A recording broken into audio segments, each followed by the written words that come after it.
Oscar Taveras and his girlfriend Edilia Arvelo, who were tragically killed in a car accident on Sunday in the Dominican Republic. At age 22, Oscar was already beginning to build a promising career with postseason heroics in the National League Championship Series and a joy for life that was infectious. At this time, we ask that you please observe a moment of silence in their memory.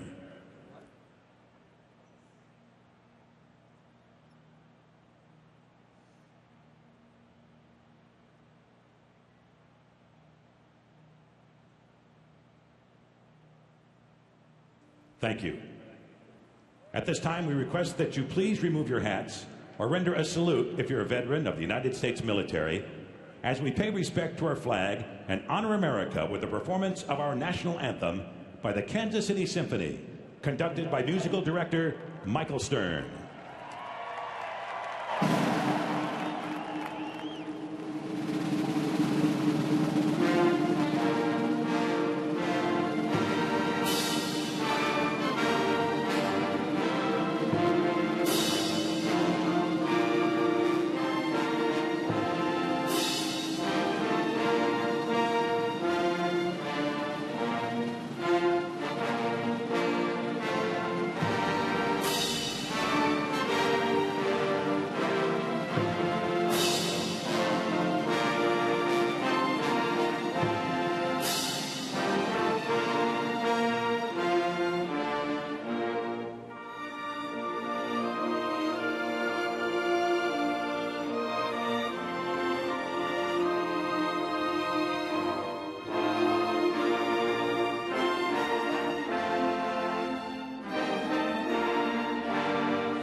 we get ready for game number 6 of this 2014 World Series, with San Francisco up 3 games to 2 on the Kansas City Royals.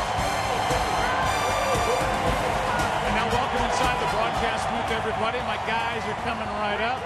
Harold Reynolds, Tom Bertucci, I'm Joe Buck. It's going to be a lot of fun here tonight. Let's set the table for you.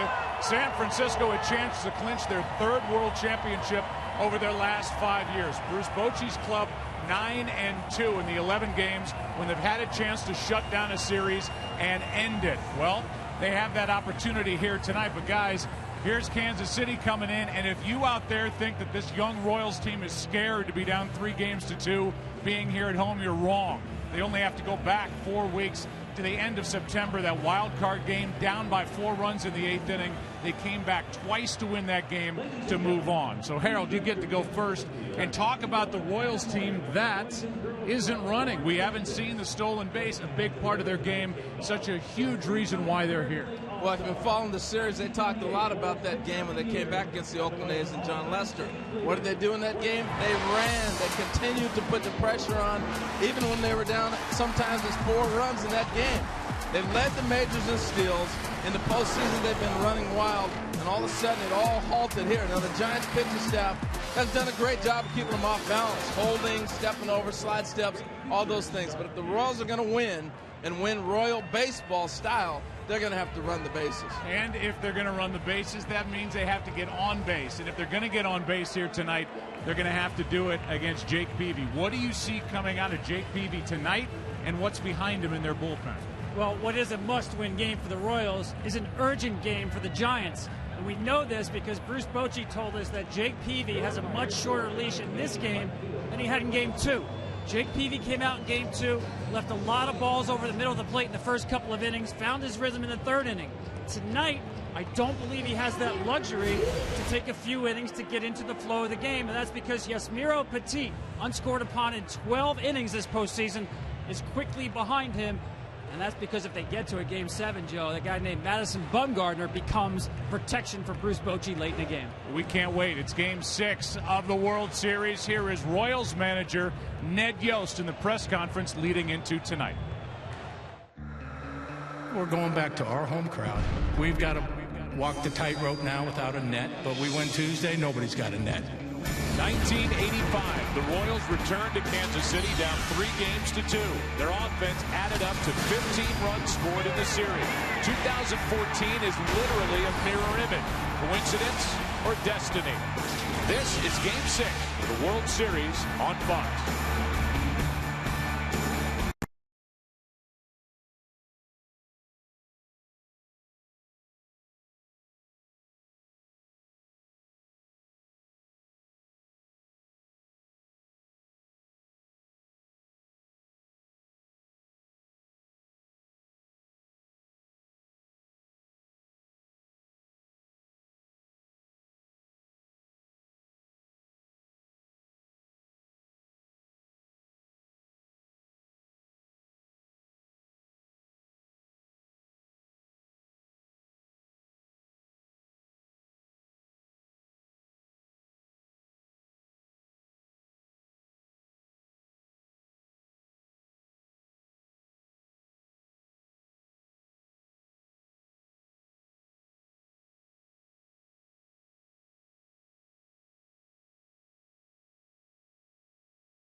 you 15% or more on car insurance.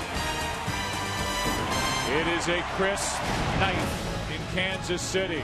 How about the last time the Royals were here in a Game 6? The George Orta safe call at first base by Don Denkinger, or the slow roller in a Game 6 in 1986. Off the bat of Mookie Wilson. 1991, Kirby Puckett's 11th inning home run forces a Game 7. 2002, Russell Ortiz gives up the baseball, and then the bullpen gives up the lead. And then 2011, David Freese, the 11th inning home run that capped an incredible game and forced a Game 7 the next night against the Texas Rangers that the Cardinals would win. Guys, some of baseball's most memorable moments have happened, certainly in the postseason, in Game 6 of the World Series. And here is this kid, Yordano Ventura, who turned 23 in June, in a packed stadium, hoping that they get a chance to see Ventura pitch well tonight to force a Game 7. Take a look at the starting lineup for the San Francisco Giants, brought to you by Taco Bell. Sometimes you gotta live Moss. The top three: Gregor Blanco, then Joe Panik, then Buster Posey. In the middle, Pablo Sandoval, Hunter Pence, and Brandon Belt. The back end, the DH is Michael Morse. Left field, Travis Ishikawa. The shortstop, Brandon Crawford. There he is, Ventura. A live look at the 6-footer. He's 180 pounds from the Dominican Republic. And there are the numbers this postseason after the rookie won 14 games during the regular year. Well, we talked a lot about his fastball in Game 2. He didn't disappoint. He came out throwing 8 straight fastballs, and the 8th one wound up out of the park off the bat of Gregor Blanco. I think you'll see a different Ventura with more of his secondary pitches early in the counts. You can see the tribute on his cap to the late Oscar Taveras. Meanwhile, the opening pitch brought to you by Budweiser, the official beer of Major League Baseball. Here's to Budweiser. Here's to baseball. And Yordano, 23-year-old, told his catcher Salvador Perez that he will pitch tonight to honor the memory of his close friend, the late Oscar Taveras.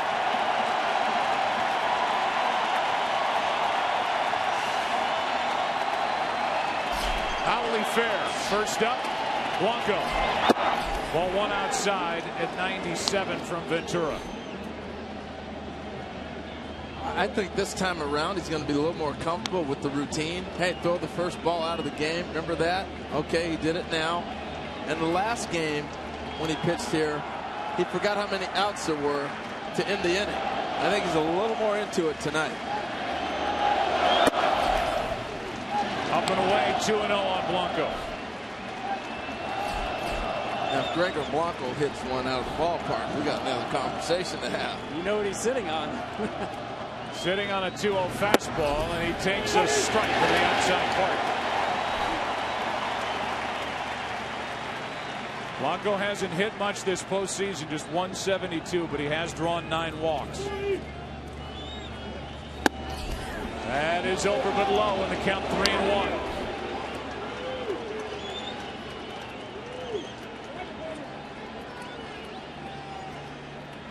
Fourth postseason start for Ventura. Full count.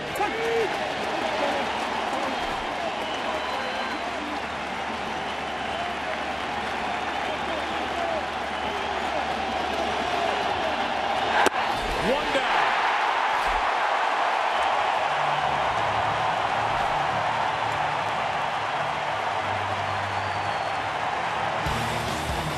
Defensively behind Ventura, Gordon, the Gold Glover in left. Now back in Kansas City, it's Kane back in center with Nori Aoki in right. Staying on the right side, Hosmer at first, Omar Infante at second. The shortstop, Alcides Escobar.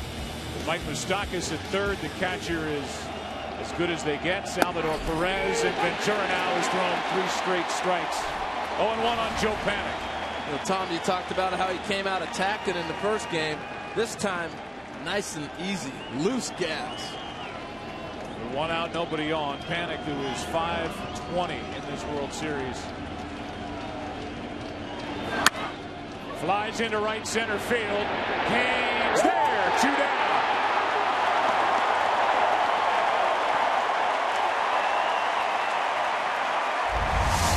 goodness. Look where Lorenzo Cain's playing in left center field. Look at the jump he gets and how far he goes to get it. I mean, it's almost like having a rover out there and having two outfielders. It's been amazing this series.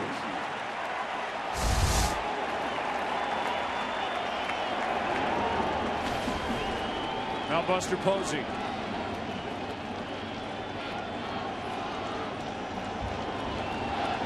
"17 hits this postseason. All 17 have been singles."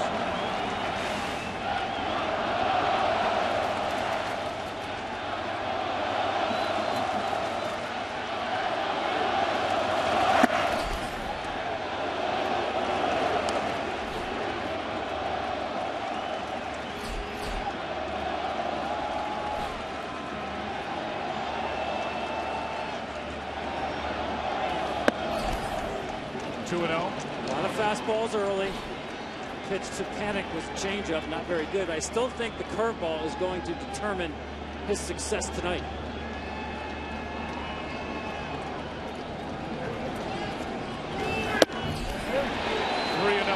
Broadcast also streaming live on the Fox Sports Go app, foxsportsgo.com, and for coverage of this game in Spanish, please tune to Fox Deportes. 3-1. Joe, one reason I say that, we've talked about this before, the Giants the best in baseball at hitting upper velocity fastballs. In that game 2 start, they swung and missed only once. 61 fastballs from Ventura. Well, he's already got one swing and miss tonight. Left side. Escobar has time in the yard. A perfect first for the kid.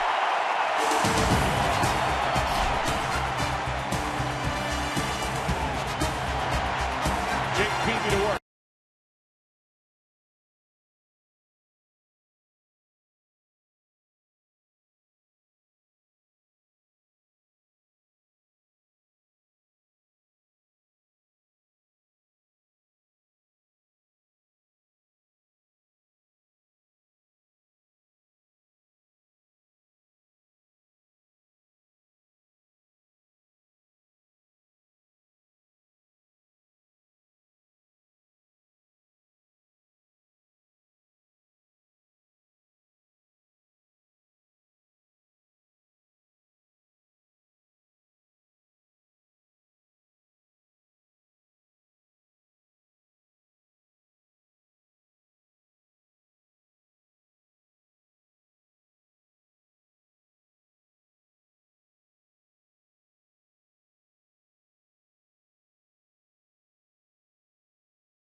Live Moss, and by AT&T, mobilizing your world.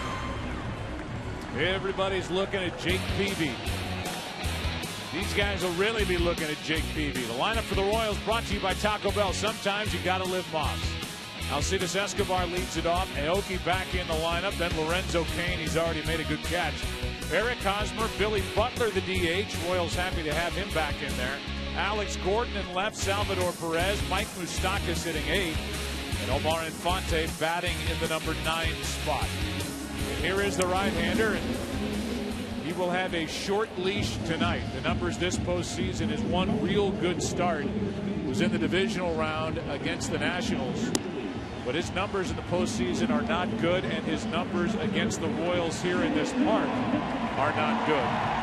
I think the challenge for Jake Peavy is in the American League. You got the extra hit of the DH. But Tom, we talked about the aggressiveness of the Giants. The Royals have been just as aggressive, swinging early in counts. They have good numbers against Jake Peavy, starting with this guy right here, Escobar, 440 lifetime against Jake Peavy. Jake in his postseason career has made 8 starts. He's 1-4 with an ERA over 7, and he's never pitched more than 5 2/3 innings in any start. The 33-year-old brings it. Escobar takes a strike. Just to finish on Jake, his career in this ballpark, 8 starts, 1-6 with an ERA of 6.5. There are the numbers for his postseason career.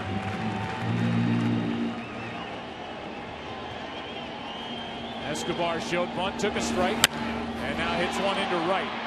Pence is there, and that's out number 1.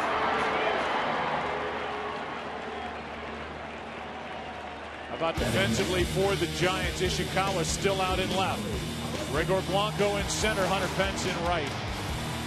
On the right side, Belt, very good first baseman.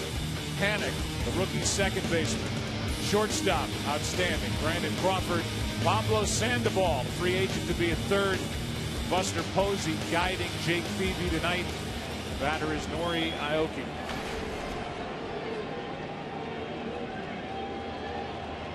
Barely seen him since game 2. Ball 1 outside, and Peavy froze, thought that was strike 1. Instead, ball 1 outside.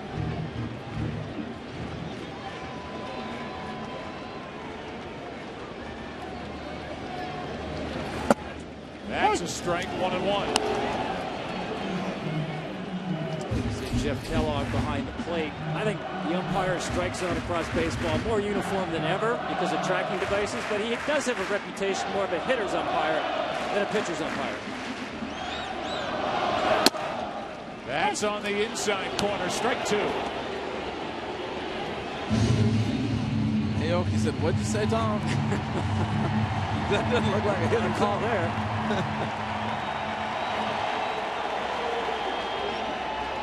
Here's a 1-2. Just fought it off the hands. Wow. Jeff Kellogg's the crew chief. He's working the plate. Jeff Nelson at first.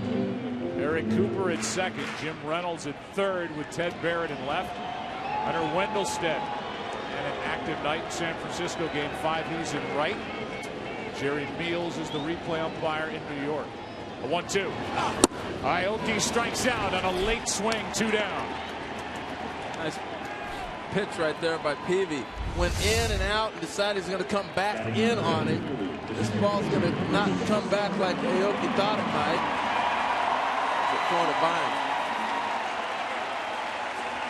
Well, anytime that you're discussing umpires and they don't become the subject of the game, they've done a good job. And we've had that through 5 games. It has not been the conversation of the umpire. Here is Lorenzo Cain batting in the number 3 spot. Strike 1. And Tom, if there's anything to worry about if you're the Giants with regard to Peavy, it's that he would get too amped up for this start here tonight. That does not appear to be the case here in the first. He looks much more sharp in the early going than he did in game 2 when he had trouble in the first and second innings. 1 ball, 1 strike. You know, the adjustment Peavy has made. Cain, the first pitch breaking ball. Then he went away. You look at how he pitched to Escobar away. Aoki in. So he's done a nice job of changing the pattern what these guys saw from last time. That's over with low, ball 2.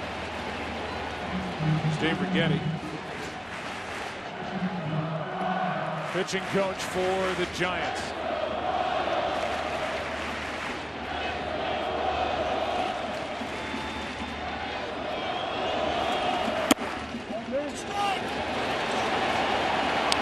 Ball's inside, you count 3-1. You can hear Peavy screaming for that pitch. He wanted that to be a strike. I don't know if it was Peavy or from the dugout, but Jeff Kellogg's got a lot of help tonight.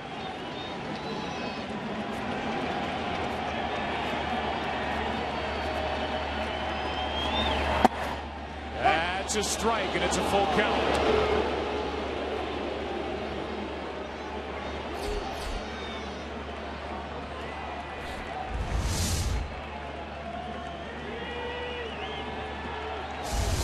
Shown good movement on these pitches from Peavy here in the first. The 3-2. That's down and a 2-out walk.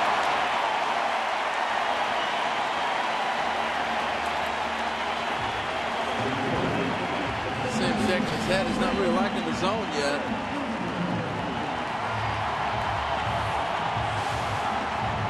Here's Hosmer.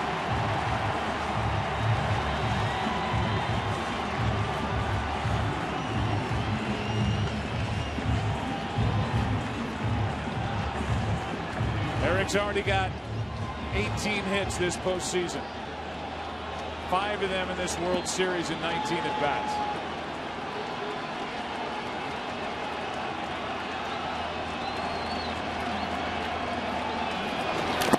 Nice pick by Posey, ball 1. Do the Royals try to make a statement, Harold, early in the game with the running game? We've got Hosmer an offensive count here, but watching Buster Posey, he was looking at the lead of Lorenzo Cain at first base even before he put a sign down. And that's already affecting the game when you do that. Cain does not like to run with Hosmer up. He likes to try to give him that hole and knows the park is big. He can drive a ball in the gap.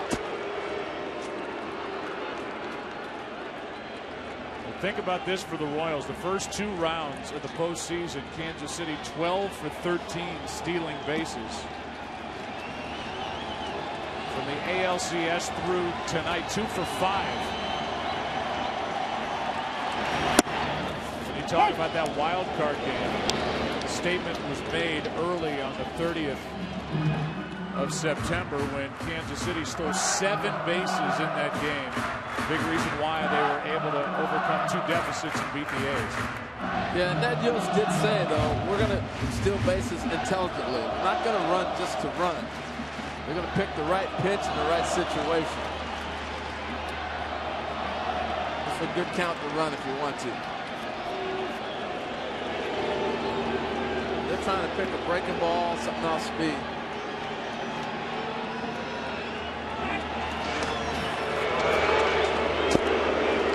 This is something the Giants do much better than the Oakland pitchers. Varying the holds, the starting pitcher, checking the runner.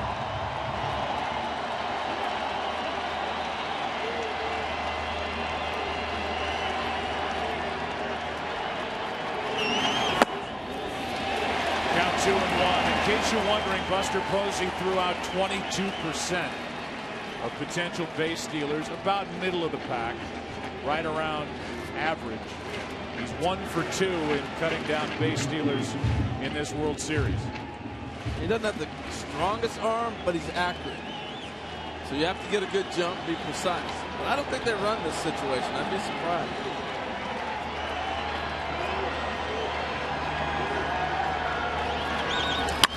That's into left field and down in front of Ishikawa. He slips in left, Cain to third, and they're going to hold it. First and third, 2 out. See, they may not steal the bases, but here's where they put the pressure on. I thought right there, Ishikawa with a great recovery, but I thought Cain was going to continue to be sent home. Well, Mike Dershowitz, the third base coach, was sending him home because not only does Ishikawa slip, he throws the ball to second base. Dershowitz saw that and thought he could steal a run with the throw going to second. San Lorenzo came home. Yeah, but see where he's at? He's not down the line far enough for Cain to make an adjustment. If he's further down towards home plate, you can see him better. Well, Cain stopped, and it was a good thing he did for Kansas City because the ball came back in. As Ishikawa recovered, now it's Billy Butler.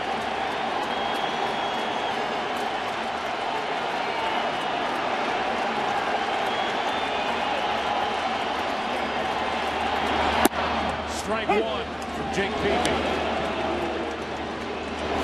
The numbers are big for Billy Butler, as you saw, 15 out of 35 in his career against the San Francisco right-hander. The great hitter. Peavy likes to keep the ball down and away to right-handed hitters.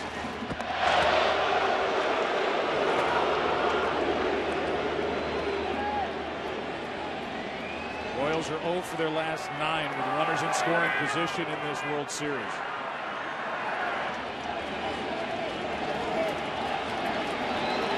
They have not scored in 15 straight innings. This game has come to a screeching halt. Well, you see what happens when runners get on. And first and third, they'll steal a run. Kane's got a big lead at third. Hosmer can run a little bit. So they're thinking right now a lot.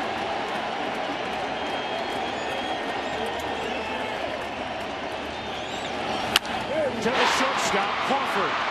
The short way, and the Royals lead 2 with a walk and a hit by Kane and Hosmer. And after 1 in Game 6 in Kansas City, no score.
Second no score. Hunter Pence, Brandon Belt will follow against the right-hander Ventura, who battled back from a 3-1 count to get Blanco to start his night. That fastball misses up, ball 1. Sandoval's only hitting .390 in 10 games in his World Series career. This postseason hitting .338, count 2-0. It's pretty good. Look at the numbers. Look at the swings. Look at what this guy brings with him. 3 home runs during the World Series. 8 RBIs, 7 runs scored. He plays the heck out of third base. Off the hands on 2-0. It's 2-1. You know, you have to see a guy play, I guess, in the World Series, and you go, wow, he's really a good player. If you watch him throughout the year, he does so many things. Like the ground ball we saw the other day, we picked it on the bat hop. bare hands the night before. Didn't get his arms extended into center field. That's Lorenzo Cain. That's one out. I mean, look, here's Pablo Sandoval, who was benched in 2010. Juan Uribe was the starting third baseman for the Giants in 2010.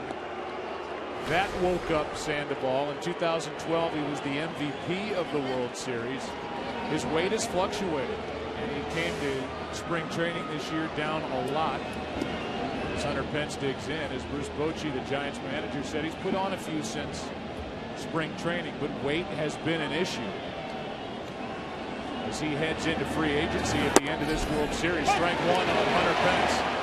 I think, Joe, the lighter weight is a better defender at third base. I thought he had an excellent year defensively because of that. And actually, I think he's a better hitter in the postseason because he's more focused, better plate discipline.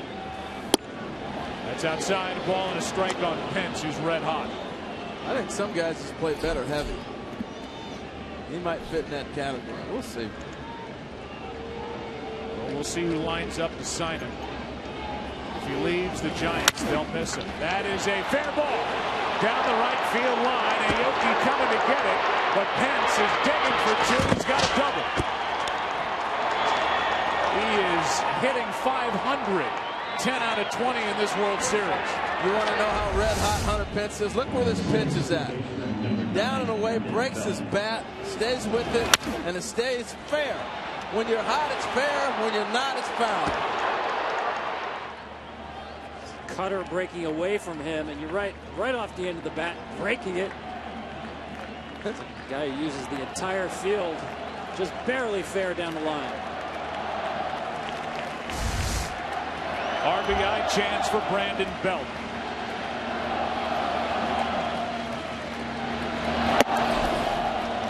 He's had some good swings in this World Series. He's actually hit better away from home, .346 on the road during the postseason. They're the overall numbers with 8 RBIs. It's a big one sitting out there for the Giants as they try to end the World Series here tonight.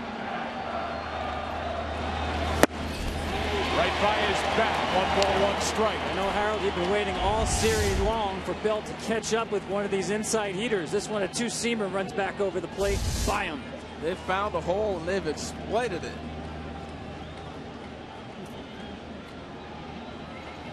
Runner at second, 1 out. Off the hand, strike 2. Back in again. Yeah, but if you're going to go in there, you better be mid-90s and up. And that's what they've been bringing. You look at anybody who's got the hard fastball like a staff like this, you can get a ball in that circle. Right there, that's what they've been trying to do the whole series, and he just has not been able to turn on one.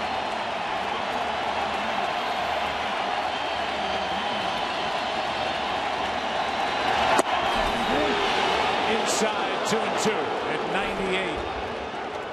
He went for the knockout right there. Good numbers in this type situation for Belt. Runner in scoring position, 6 for 17.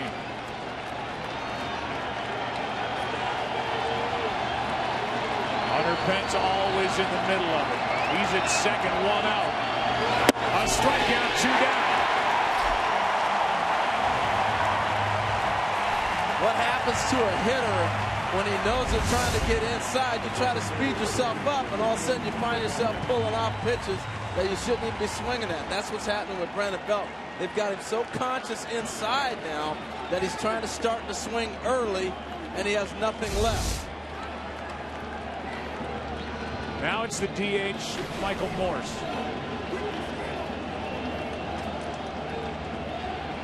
Big home run in Game 5 of the NLCS to tie it in the 8th. 3 for 9 in this World Series. Runner at second, 2 out. Fly ball into right.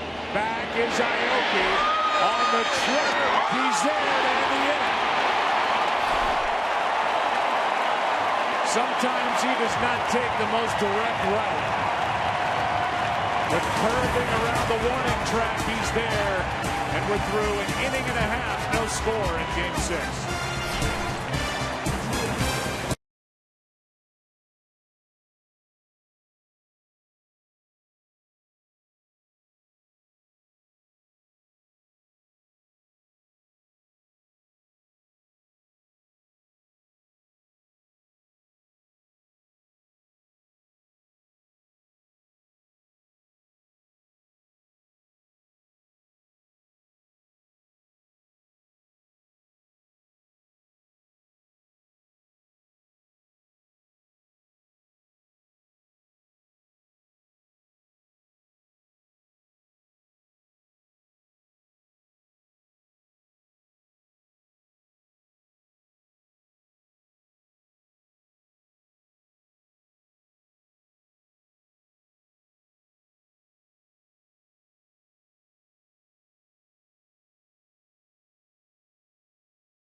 Beer, Major League Baseball. Here's to Budweiser.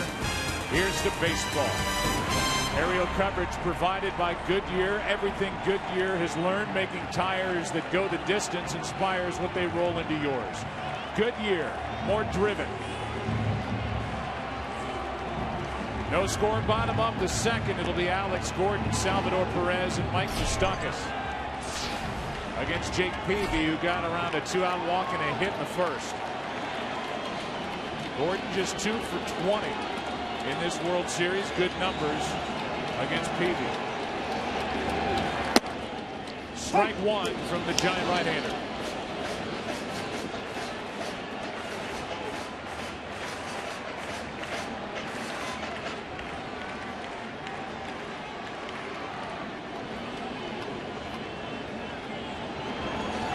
Off the end of the bat, might drop. Right center, base hit.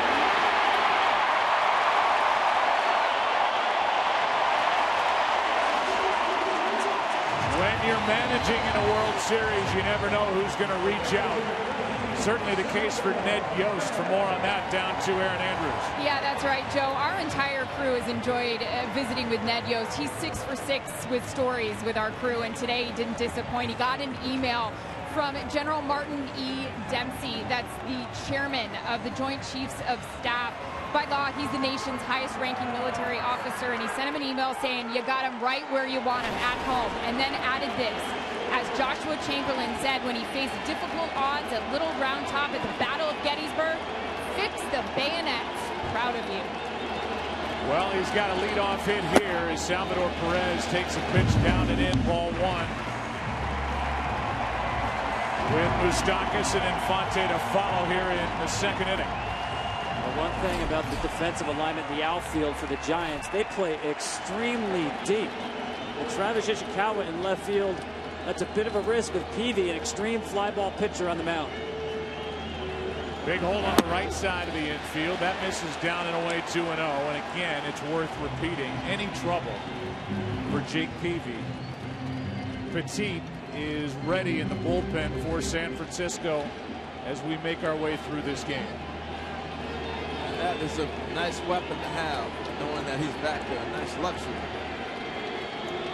Yusmeiro Petit, who has been so good this postseason, unscored upon. That is in the right center.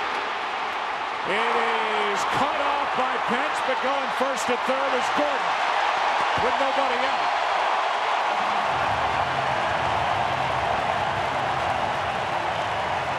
Well, we talk about the cat and mouse, the adjustments. Peavy's been away with every pit batter so far.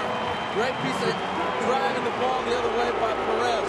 Watch him go down and get it. And this was a line drive right at second baseman. When it left the bat, I thought for sure Panic was going to have it. It was hit so low. A great job there by Gordon as you see Petit get up.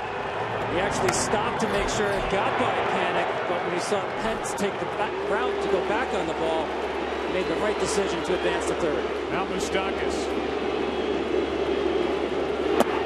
Ball one outside as Petit gets ready here in the second inning. Again, Peavy stand on the outside half. Clearly, he's made an adjustment thinking he can get guys away. But as you go through the lineup, you stay the same way. Guys talking the dugout.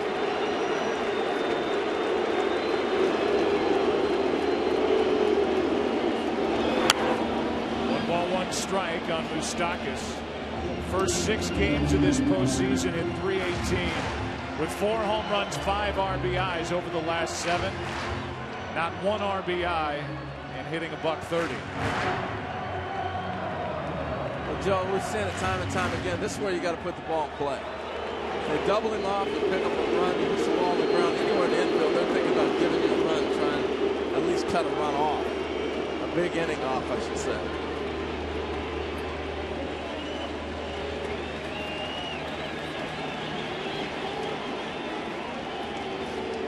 Royals trying to score their first run since the 3rd inning of Game 4. Shut out by Bumgarner Game 5, and again Peavy has to go through the signs.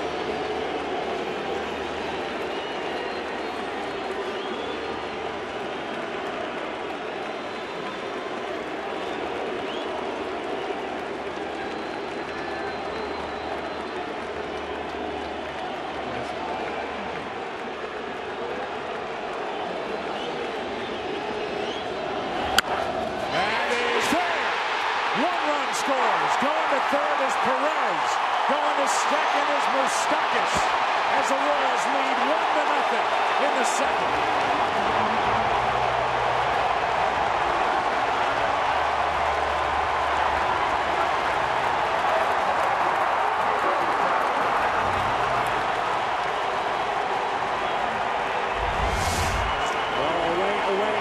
Now trying in with the breaking ball to a pull hitter who loves the ball in and just gets it past Brandon Belt.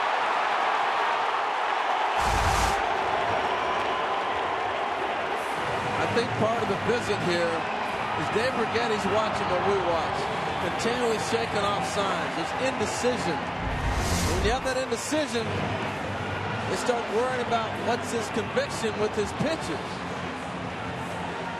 A little bit surprised Belt got so far off the base with the pull hitter up, but it's also a function with the runner on. Panic, the second baseman, has not swung over in the usual extreme pull shift.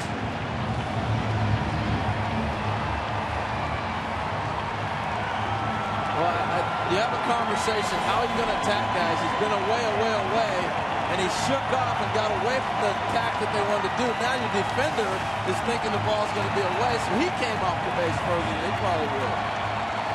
Now it's Infante, second and third, nobody out.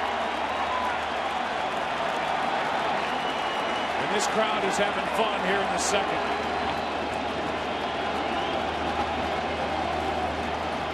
Infield creeps in. Strike one on Infante on a pitch down and away. Field in, decision here from Ned Yost. You put the contact play on, have the runner running on contact when the ball contacts the ground. Typically you'll see that with a trail runner at second, but with no outs, more of a risk. I think Peavy's in deep trouble. And this inning can get away from him right here. Real quick.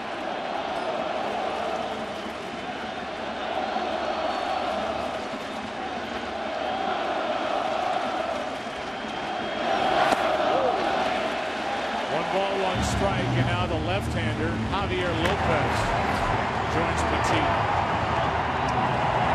Salvador Perez, I don't think he has any interest in getting off the bag at third base, so he's probably in a hold situation, make sure the ball gets through the infield.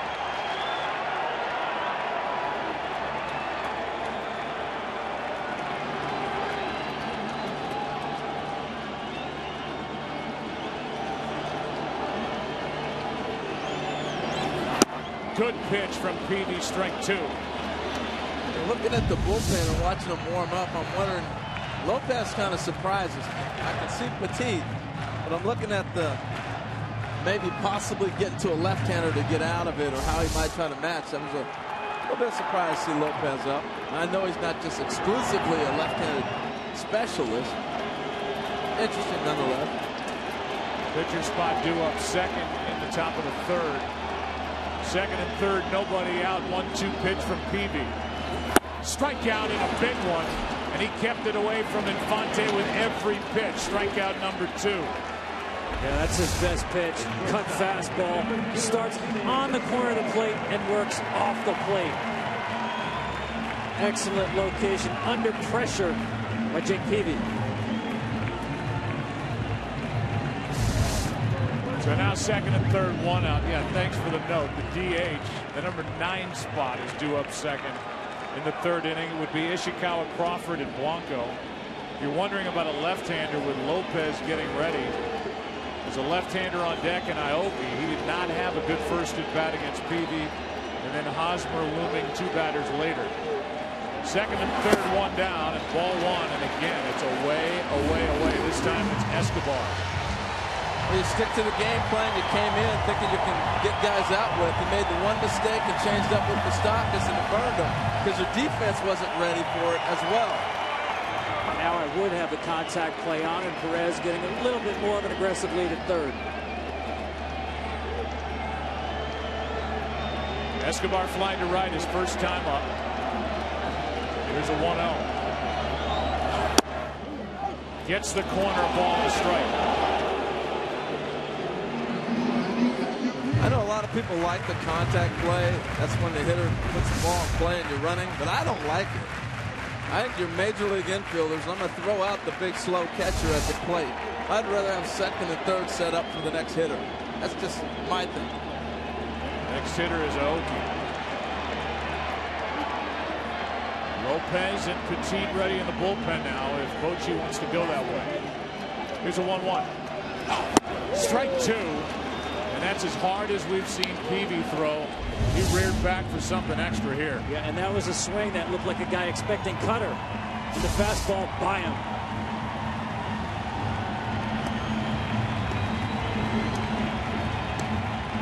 He's made 5 great pitches for the 5 strikes he's got in this situation.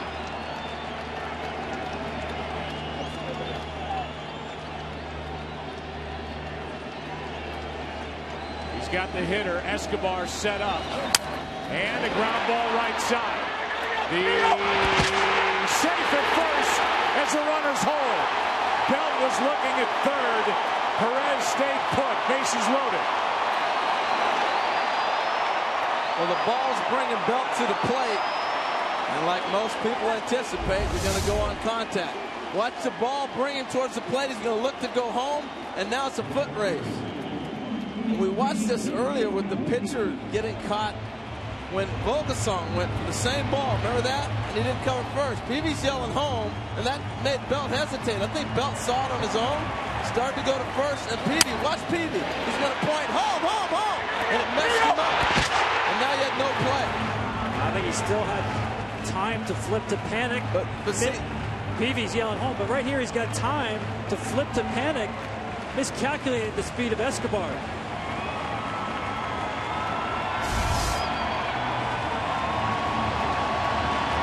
So now the bases are loaded with 1 out, and it's Aoki, the left-handed batter, and no sign of Lopez.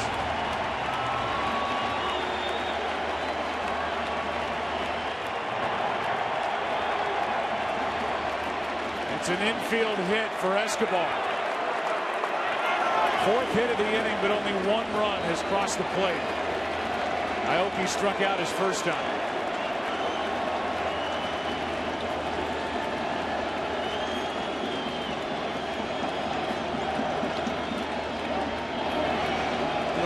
That play, Joe, too. With Perez not running, he's dead at home. That's just giving him an easy routine out. And now you see what happened. It created some things that happened on that play. So the runner at third is going to dictate the contact play. If that's Kane or Dyson or somebody, okay, maybe, but not him.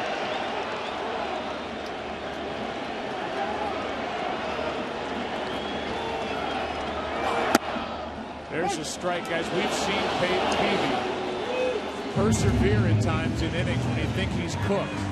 We saw it in the NLCS. We even saw it in Game 2 of this World Series. He's made good pitches now that he's gotten into trouble. And I think that's what Bruce Bochy is saying. He likes his stuff. Otherwise, you'd have Lopez in for Aoki.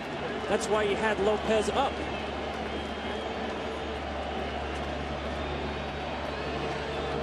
Here comes the 0-1 pitch. Now Peavy's got the Kansas City right fielder set up at 0-2. Because if you wait now to bring Lopez in for Hosmer, well, that means you're in deep trouble at that point. That's 2 batters away. But Joe, I think you make a great point. I mean, I said he's in deep trouble. When he had Infante at the plate, he made 3 great pitches to get the strikeout. And then he battled Escobar, hit a number. What are you going to do? He's done a nice job of trying to navigate.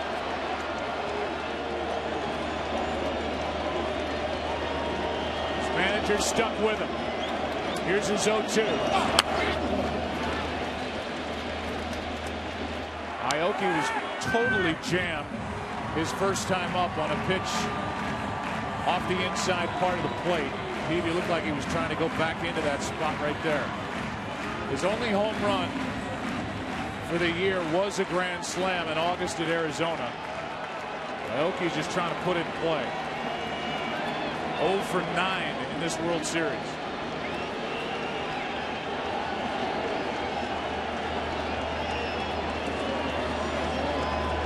Here is an 0-2 pitch. Ball 1.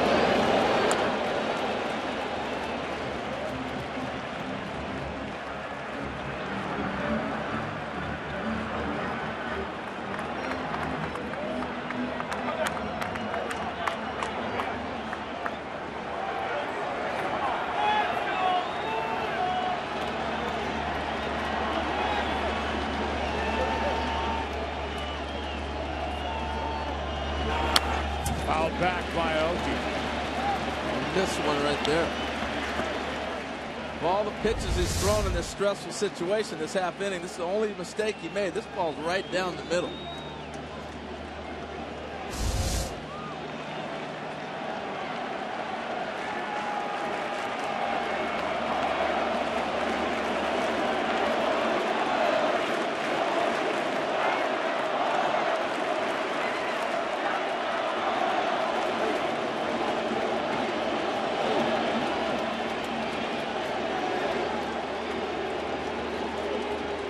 Aoki did not make a start in San Francisco. The spot taken by Dyson. He's had one at bat since game 2. Coming into tonight. He's 0 for 1 tonight. He's up there battling. Set up still at 1-2. Best contact hitter on this Kansas City team. You mentioned it, Joe, first time up, got tied up on the inside fastball. He can take some of the ugliest emergency swings you'll ever see, but oftentimes very effective. They had a scoring change on the ball hit by Escobar. They've taken the single away and scored at a fielder's choice to load the bases.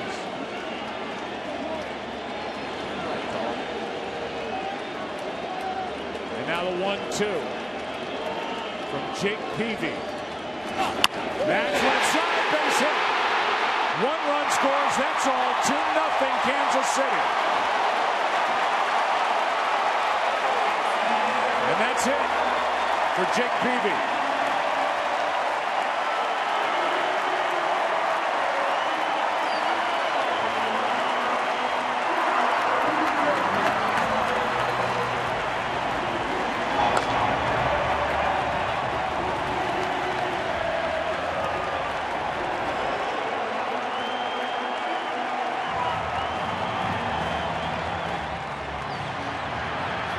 Peavy leads with the bases loaded, 2 runs home.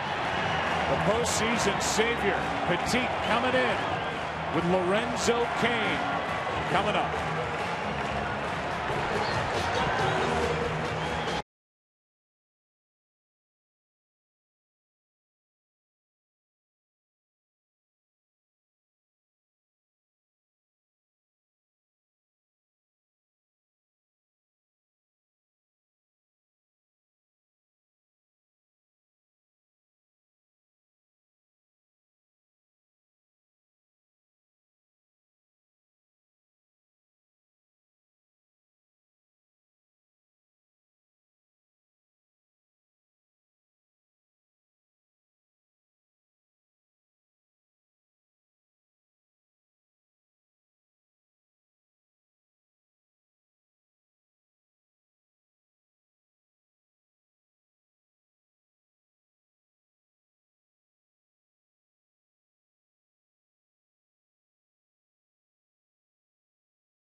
Broken bat single in this inning. A ball that just stayed fair. A ball that stayed on the infield that allowed Escobar to reach.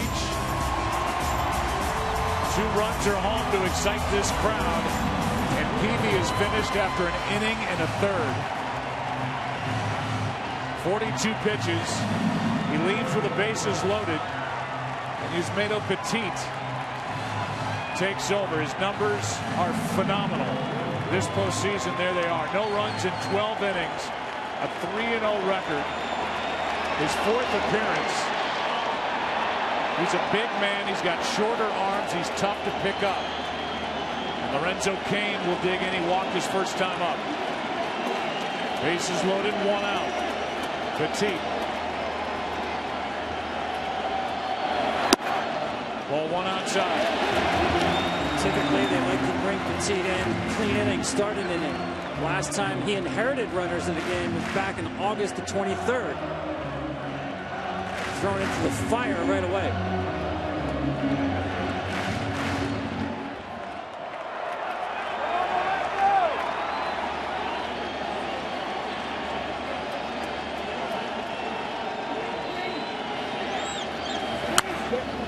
One ball, 1 strike. He told us after getting the win in Game 4 that he was ready the next night for 3 innings if Bruce Bochy needed him, and said, I don't care, coming out of the bullpen, starting, whatever, I'd be ready to throw 85, 90 pitches. But tonight it was Jake Peavy getting the baseball from Bruce Bochy, and he cannot get through 2.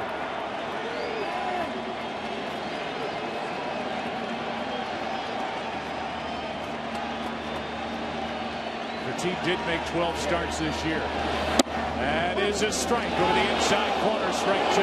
One of the things he told us is he loves to read the hitter's swings. The pitch before, you saw Cain very comfortable on the pitch away, comes back and pounds him inside. Very interesting listening to Petit talk about the way he reads hitters' swings. And I just noticed from up here why he's so hard to pick up. It all comes out of the same arm slot. The ball away, the first 2 pitches looked like the same pitch he threw that was inside. He's just tough to pick up. Here is a 1-2 pitch. Cain fights it off. How good has number 52 been for San Francisco? Go back to the division series.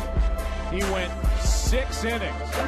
Game 2, that 18-inning affair allowed only 1 base hit. He got a base hit the last time we saw him back in San Francisco. The numbers are phenomenal.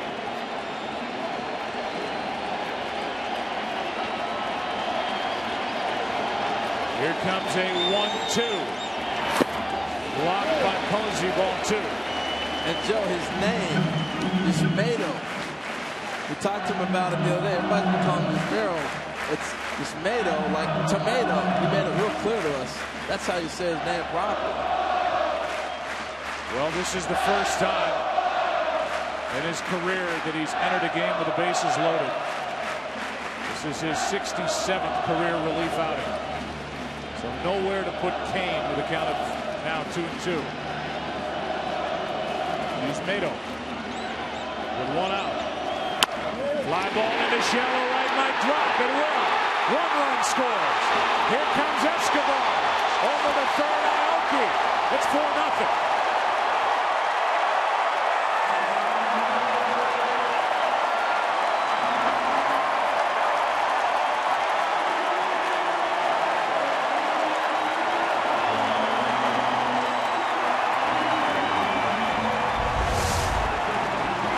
The swing by Cain, he fights it off. But what made this play to me is watch the read that Escobar gets at second. He's off and running. This ball off the bat, it looked like Blanco was going to have a chance to get to it. He's off immediately. You even saw the runner at third hesitate for a second. And you saw Blanco look home when actually Aoki, who hesitated at first, was the surer out at third base. So his hesitation looking home allows Aoki to third. Now it's Hosmer. Check on the rotary first. Cain gets back. It looked like he was leaning to run. This is the opportunity to really put a dagger in him. And this is when you run. First and third. You got that runner at third base who can come home on the throw back down. And you always try to take advantage of that when they run at first base and take off and get an easy bag. Good rip by Hosmer, strike one. But how about this postseason for Lorenzo Cain? He's a guy that was traded to this organization from Milwaukee, former 17th round pick. That happened back in 2004. Played collegiately at Tallahassee Community College and didn't play baseball until he was cut from the basketball team his sophomore year in high school.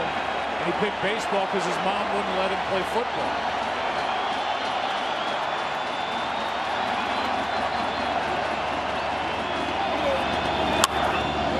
The MVP, Tom, of the ALCS. And, I mean, he has done everything seemingly right this postseason. Joe, on the day of the draft, the Brewers called him to say they drafted him.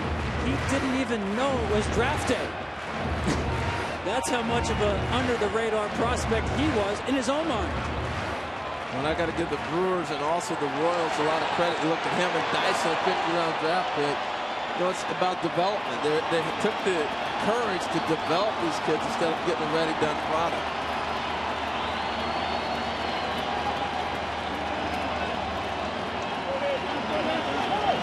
Time called. That won't count.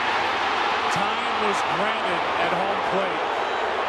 And with the runner going, the base hit, the crowd doesn't like it, but clearly time had been granted. You almost never see that. Where time is called, the hitter goes ahead and swings the bat. He's yelling time, time, time, time. He got it, but we saw this the other day. You go ahead, if you get the pitch, you swing. It's so loud in here that he's not going to hear the umpire say time as close as he is. Like Cain running here, I think the Royals really have to get back to that game, almost like a basketball team that wants to run, a football team that wants to quicken up the pace, establish your game. You just don't see that. No. Not where he gets a base hit. That bounces in, and Cain will take second with one out. The wild pitch makes it second and third.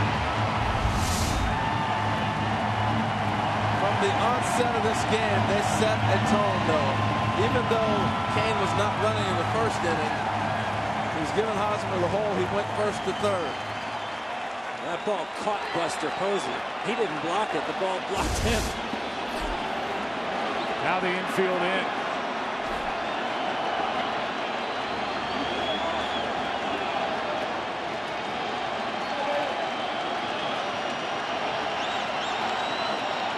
Hosmer, two sitting out there.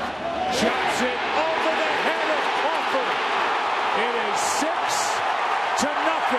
Hosmer dives into second with a two-run double.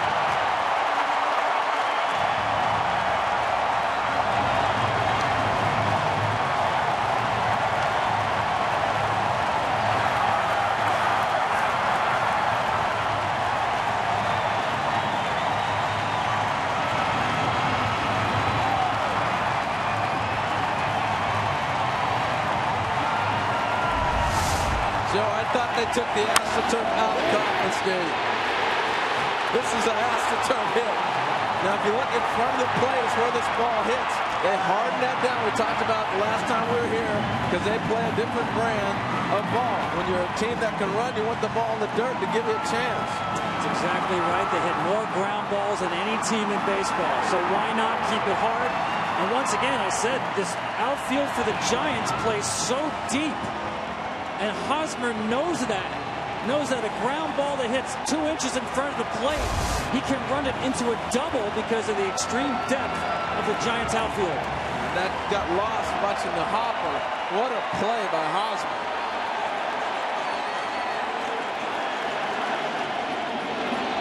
Now Billy Butler, runner at second. Hosmer still only one out. Ninth man to bat in the inning. Good rip by Butler on a pitch that was up. Tonight, it's the Giants that can't put the Royal hitters away.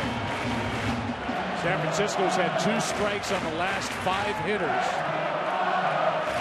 And that's why this outburst has happened here in the second. You'd have told me it was going to be 6-0 before the second inning ended. I said, no way.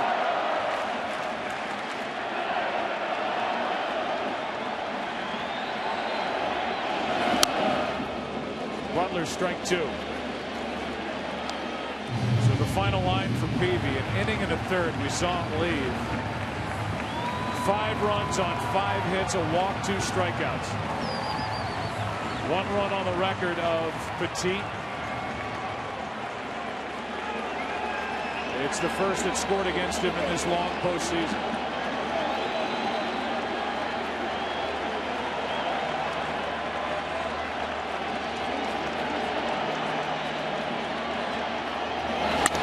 Into the gap in right center. Blanco will not get there. 7-0.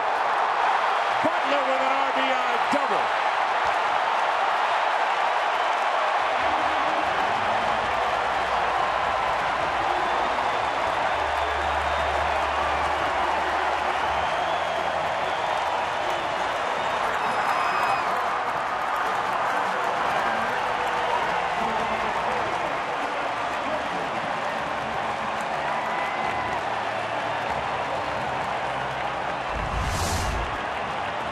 Petit's been beating people with fastballs that hitters just don't track. Almost like a magician. The magic is gone tonight. Kansas City on top of anything he throws up there right now. And now Gordon, who started this with a broken bat base hit, is out in front. Strike 1 as Tim Lincecum gets loose. 7 runs put up here by Kansas City, the most they have scored in a postseason inning in their franchise history.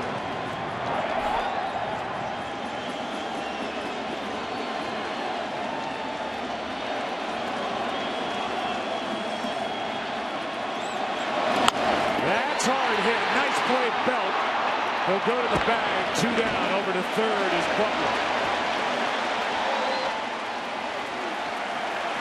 I think also what you're seeing, you see this ball hammered. Nice play by Belt. Is Petit within a window of about 3 days, and the hitters get to see him again. It's the advantage of playing a series where you get a chance to see a pitcher repeatedly, particularly a guy out of the bullpen you don't get to see very often. Now Salvador Perez, who has a hit and a run scored in this inning.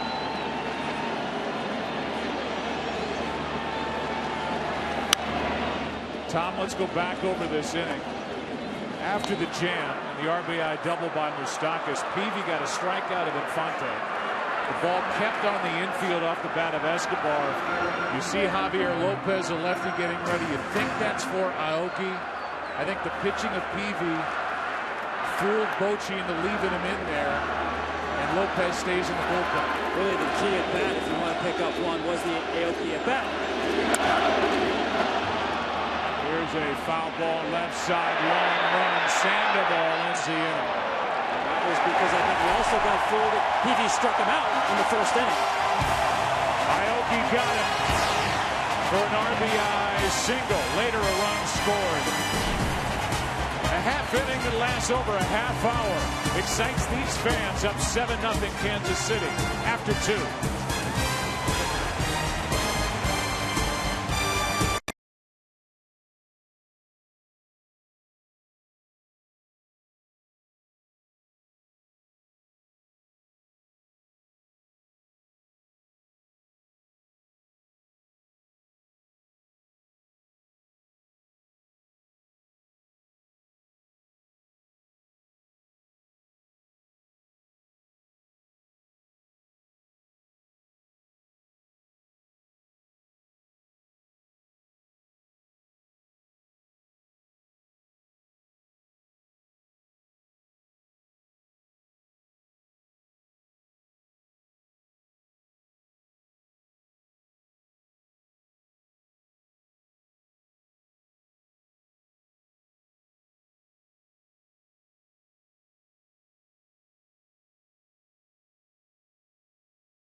Anywhere you use your MasterCard, you could get a priceless surprise.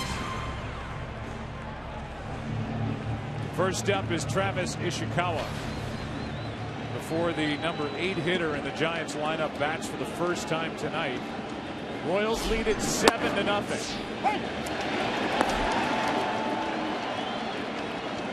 By the way, they have now changed that scoring again on the ball hit by Escobar in that 7-run second inning to a base hit. So they've gone base hit to fielder's choice, back to base hit. Tune in next inning, see what it is. Can't wait. There are 3 official scorers, so I guess they're arm wrestling back there in a steel cage match to see what's ahead. Here's Machi. Ishikawa strikes out, 1 down. Here's the play we're talking about. So here's the play. You got second and third. I think this is the biggest play of the game right now for me. He starts to come in. He's going to go home. His choice and decision was to not go home. That's why I don't think it's a hit. Now, on the other side, if I'm hitting that ball, I want my knock. But right here, he makes the decision. I think PB yelling home messed him up. So how do you read it? Is there's no flip to be made. It's a foot race to first. So that's why I think they rule base hit. But I can clearly see where you can make a decision was made on a fielder's choice. Here's Crawford now, 1 out, nobody on. Brandon 6 out of 18. Strike 1 from Ventura. Here in inning number 3. He's hit in every World Series game this season. 7 straight overall. It all gets back to that Kansas City speed, doesn't it? Hesitate a second, you get burned. 1 ball, 1 strike.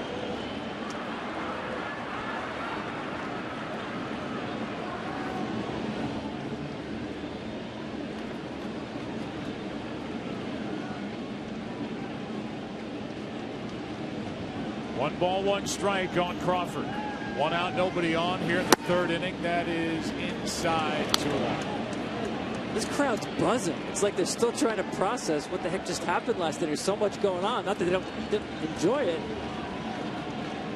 There's a buzz right now in this crowd. 2-1 the count on Crawford. That's down 3-1 from the rookie Ventura. Ned Yost, all you're saying is throw strikes, big boy. Ned Yost, who used to take a golf cart over to watch Rodano Ventura when he was in the lower minor leagues, pitched during spring training because his stuff was so electric. There's his first walk of the night as we take you down to our buddy Ken Rosenthal. Joe, as Halloween approaches, there are some eerie similarities between the Royals' position coming into tonight and their position against the Cardinals in 1985. Both times they came home down 3-2. Both times they scored just 15 runs in the first 5 games, and both times they had been dominated by the opponent's ace. Madison Bumgarner's numbers, in fact, in his 2 starts are almost identical to what John Tudor's were then. And get this. Game 7 in 1985, they won 11-0 behind a 21-year-old Brett Saberhagen, 23-year-old Rodano Ventura on the mound tonight. Ken, thanks. Here's ball 1 up and away to Gregor Blanco, and that brings Salvador Perez out to the mound to try and say, I'm sure, although in Spanish, exactly what you just said, Harold, throw strikes. You just have, it's tough when you have a big half inning. He's sitting there seeing all the runs scored. Get back into the flow of the game and don't lose your edge. Hey. Let them hit it. They're going to hit it. Remember, you got a big ballpark. You're going to hit the ball hard. Let them earn it if they're going to hit a ball out of the ballpark. Crawford drew a walk, and now 2-0 on Gregor Blanco with a rookie panic on deck.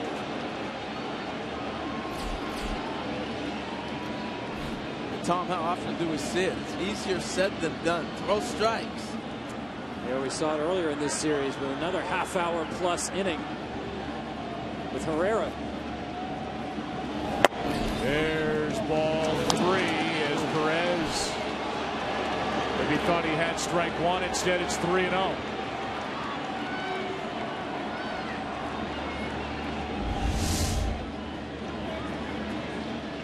See why he liked it. Now ball 4, back-to-back walks as the Giants are trying to climb back into this game. 2 on, 1 out. It's a matter of chipping away. It's only 3rd inning.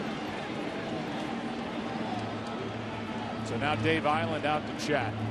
For the game, Kansas City's all-time saves leader Jeff Montgomery delivered the game ball with Hannah Moyer, the Boys and Girls Club of Lawrence, Kansas.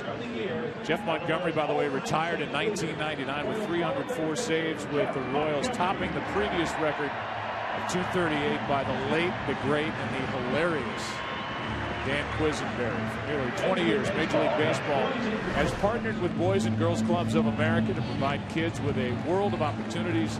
Each year, Boys and Girls Clubs provide more than 4 million kids the chance to have a great future. Go to greatfutures.org to find out how you can help.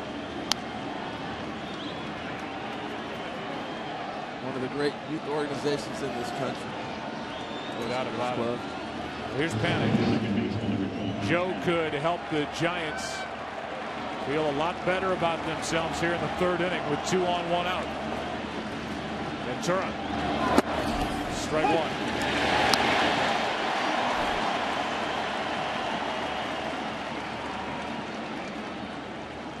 Panic flied into center, but it was not a routine play. It was a really good running catch by Lorenzo Cain to his left.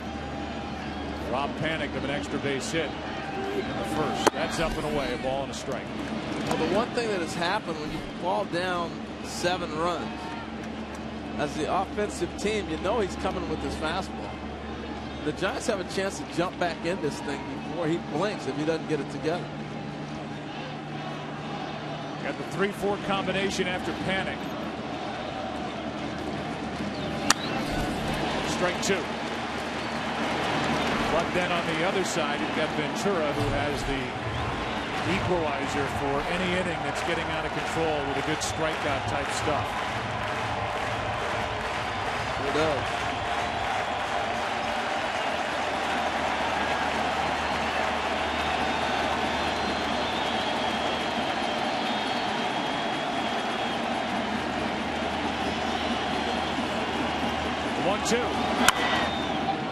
Panic stays up there.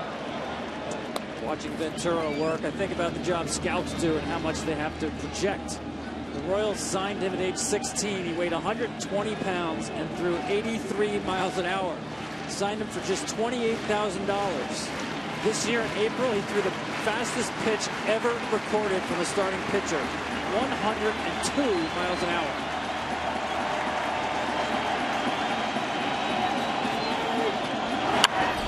You hear scouts talk about the way the ball jumps off a bat. For a certain prospect, it just looks or sounds different than other guys that they see. And then for a pitcher, live arm. That's what they look for. This live arm. It's become a lot more alive over the last few years. Just easy, no grunt. Just here it is. I love that story you told, Joe, about Ned Yost going to watch him throw bullpen sessions. Now, the kid was not going to make the roster back then. It was pure entertainment value for Ned Yost. I want to see that kid warm up. That's how electric he is. 1 ball, 2 strikes, 2 on, 1 out here in the 3rd inning. Panic in a battle with Ventura. Well, he's trying to mix in a little bit more off speed. Back-to-back changeups right there. Again, Panic put the ball in play with 2 strikes, Tom. Very comfortable in this spot with 2 strikes.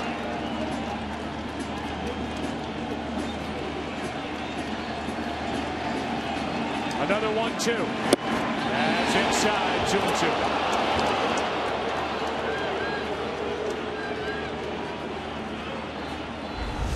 Part of his 2-strike approach. It's not just the short, quick swing. It's the discipline not to go outside the zone with 2 strikes. He's flirting around with trouble.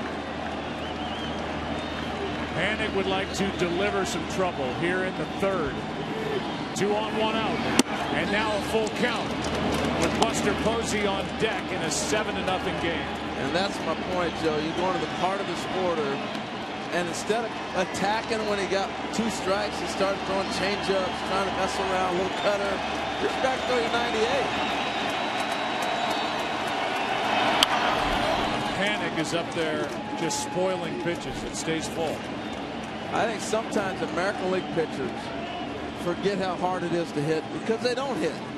98, 97, you can tell you it's coming and you're still hard to square it up. The 11th pitch of this at bat coming. Good work by Panik. And he walks to load the bases. And that's going to make Ned Yost go into the tunnel. The bases loaded, only one out. Here's Buster Posey, and with one swing, the Giants are right back in this game. It's been a long time, but how about back in 2012 at DS? He was just 3 for 17 before this grand slam that sent the Giants into the NLCS. Hensley Newlands, the hitting coach, has been saying, Buster, just one swing away. Career-long stretch without an extra base hit coming into this at bat. And they turn two. They do, and the inning is over. Ventura walked the bases loaded, and then got Posey on a 6-3 double play. Out of trouble. Still 7-0 into the bottom of the third.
Learn making tires that go the distance inspires what they roll into yours. Goodyear, more driven. Bottom of the third inning rolls in. Gene Machi will take over on a crisp night in Kansas City, Missouri. Here's Machi after Petit, who's been phenomenal this postseason, came in with the bases loaded. Went 2/3 of an inning, 2 runs, 3 hits. Makes all the sense in the world to me to get Petit out of the game tonight and have him available if you need him tomorrow in a Game 7, if there is one. I totally agree. I mean, you really start managing Game 7 at this point. Not to say you're out of it, but in terms of how you leverage your pitchers, absolutely. Mustakas had an RBI double and a run scored in that 7-run, 8-hit second. And he is even with a count here, 1 ball, 1 strike. He threw only 17 pitches here tonight. And again, it's worth, we may wear this out before the end of the night, but Tom, we came on the air talking about the availability of Madison Bumgarner in Game 7. And if that's not the great equalizer, if you need somebody in long relief, I don't know what is. Absolutely. Bumgarner, I'm sure, politicking to be available tonight, but that was one reason Bruce Bochy could go to Petit so quickly tonight, knowing that if he did have to extend him, he has Bumgarner as his long man for our Game 7. Machi on 1 and 2 gets a ground ball right side. That's Crawford, the shortstop, on the other side of the bag. That's 1 out. We had a chance to visit with Ned Yost, the manager of Kansas City. Brought to you by DirecTV, and the first question was actually about the top of this inning when his young right-hander walked the bases loaded, if he was doing okay down there in the dugout. Yeah, no. You know, we're just looking at some of those pitches. They're pretty close, and just wanting to see where the location was. Hey, tell us about your team. I mean, I said coming in, if anybody thinks your group is worried being down 3-2, they're wrong, and they showed it with that 7-run second. Yeah, this group had a lot of confidence coming in today. They were very, very loose on the plate right after San Francisco. You know, I said it, we brought all our families, and after Game 5 loss, the only ones that were crying were the little babies in the back. So, you know, our guys were ready to play today. Ventura's been throwing the ball excellent. Big 7-run inning right there was huge. Yeah, this crowd is something too, isn't it? Yeah, this is unbelievable. This is why we were dying to get back to Kansas City and play Game 6, because the energy that's in this stadium and the passion that's in this city for this baseball team is special. Fixed bayonets, Ned. You guys are up 7-0. Thank you. All right. Ned Yost, reference to the email he got for tonight's game, and with 1 out, nobody on, 1 ball, 1 strike on Infante, who struck out, and now he hits one into left, into the corner. Ishikawa won't get there. It's a double.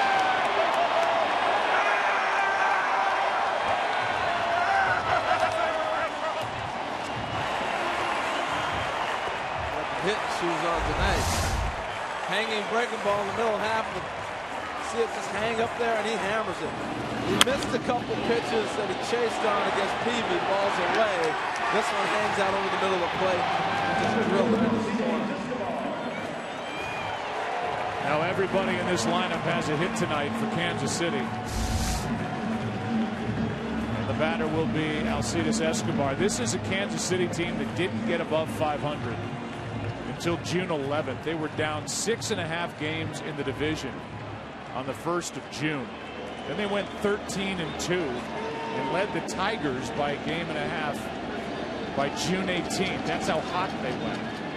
Then they got cold again at 9-18 during a stretch in July. So it was up and down, up and down. And as we told you, Ned Yost was shocked after the second half they had last year. They didn't really kick it into gear until late in the season. And according to him, the only time these guys really started to believe they could be this good was in that wild card game when they were down the middle innings and came back twice to beat the A's on September 30th.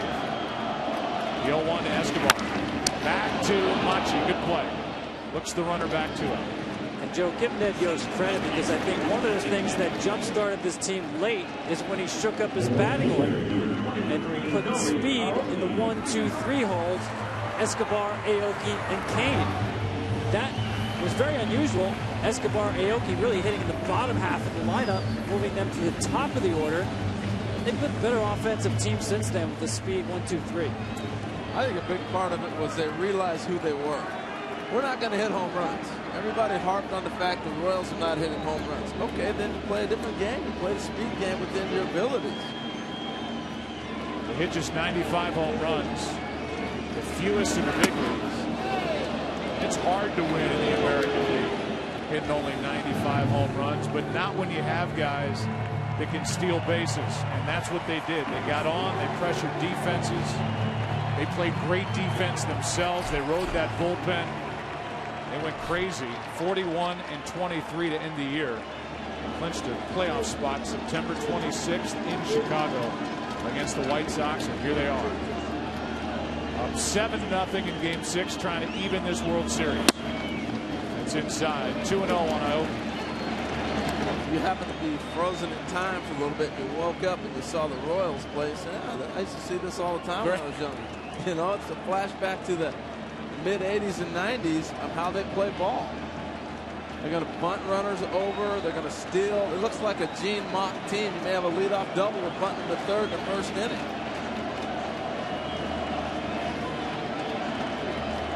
Runner at second, Infante, 2 out. Good play by Posey, who just bounced into a killer double play in the top of this third inning with the bases loaded and 1 out after Ventura, the 23-year-old, walked the bases loaded. Yeah, I thought on Buster's at bat right there, if he's going to swing first pitch after Ventura's been scuffling and you're down 7, you better put it in the drink out there in left field. That's a tough pitch to swing at and dribble to short for a double play. Runner at second, 2 out, and a walk to Aoki. On for the second time tonight. And I agree with you, Harold. People are going to say, well, how can you swing at the first pitch? He's having trouble commanding the baseball. But you can sit your Buster Posey, you're the 3-hitter, you get a pitch up in the zone. If you're looking for that, go ahead and swing. So it's not the decision to swing, it's the result of the swing. That ball ran back in on him and was up. I think it set his sights knowing he was going to get a fastball and wanted the ball up. He got on top of it instead of getting underneath it and getting a little backspin. Lorenzo Cain, who has had a nice night, already made a good defensive play, been on base twice. Up there to rip. 2-run single last inning, scored a run, walked his first time. You can say that every night about him, though. Already made a good defensive play. He's been playing some ball the last 3 weeks. The series he had against the Orioles, catches he was making, he carried over to the World Series. Incredible. He can do it out of center. He can do it out of right. Good going to his left. Good going to right into that gap in right center field. And he became the 3rd Royal in franchise history to be an MVP of an ALCS. George Brett in '85. Frank White in 1980. Lorenzo Cain here in 2014. Ball 1, 1-1.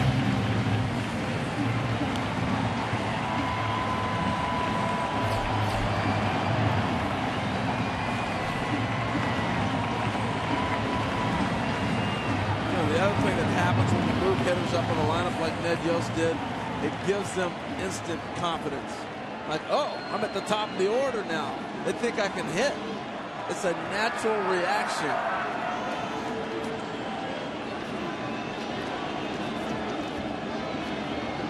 Here's a 1-1. Well, the guy at the very top, Alcides Escobar, who Yost was aware of from his days when he was managing in Milwaukee. He put him up there because he was having good at bats and they just needed a different look, as you said, Tom.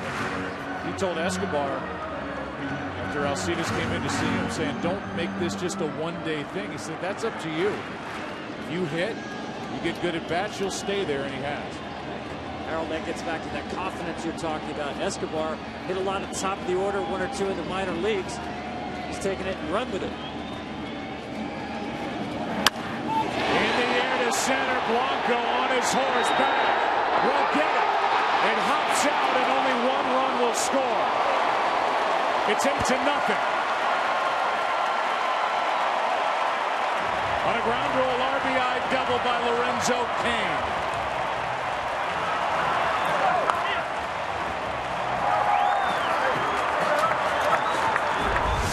The one time Blanco actually moved in center field, he got burned.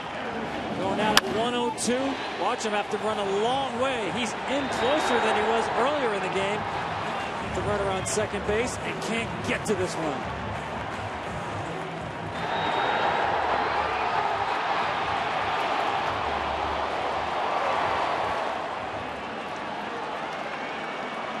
Kane just doing it again. Got 3 RBIs tonight. Now second and third for Hosmer with 2 out. Ball 1 outside.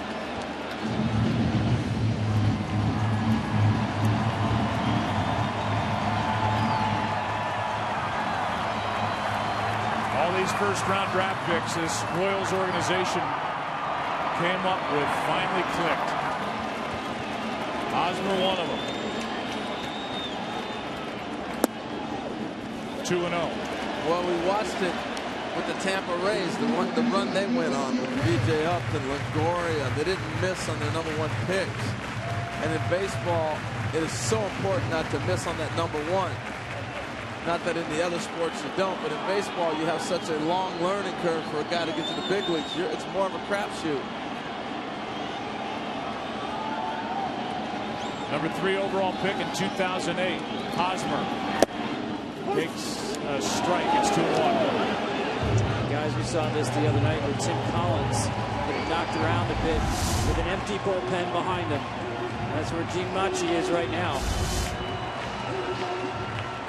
He has to pick up some outs from Bruce Bochy with Game 7 in mind.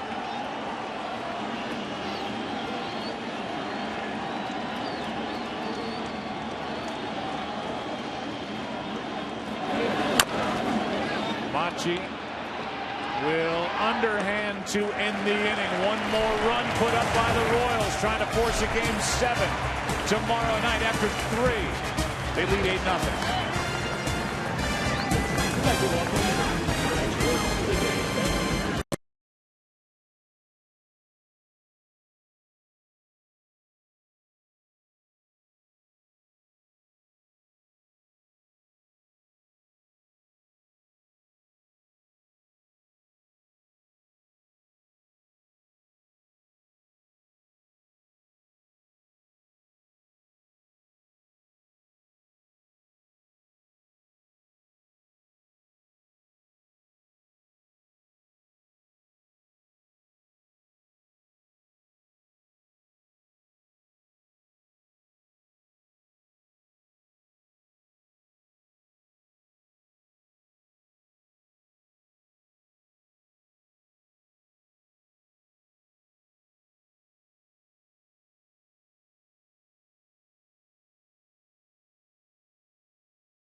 How about what's happened already tonight? Second time in World Series history that all 9 starters have a hit in a lineup by the end of the 3rd inning. The Diamondbacks did it in 2001 Game 6. Here is Ventura. Stares down Sandoval as he takes a hit away. 1 down to start the 4th.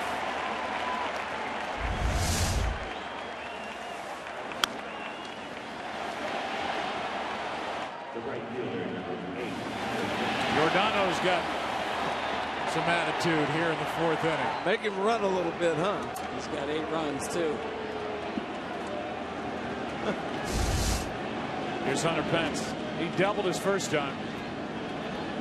He shot one fair down the right field line.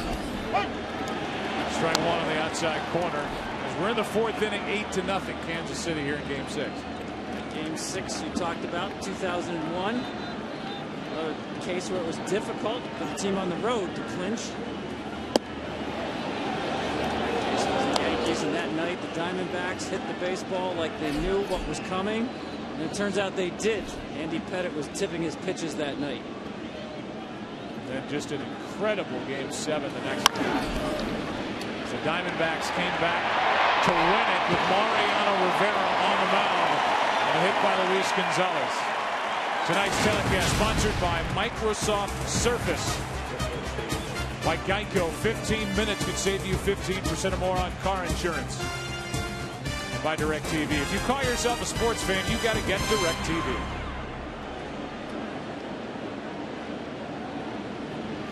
With 2 out and nobody on after the ground out by Pence. Here's Belt.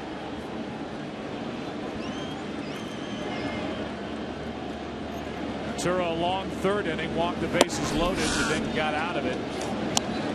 He's talking to himself and snapping at it when he gets it back from Sal Perez. Well, last half inning we saw Dave Ireland, pitching coach, talk to him. Basically, get aggressive. Let's go.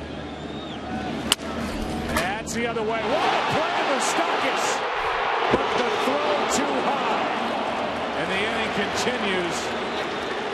How bad did Mustakas want to finish that play?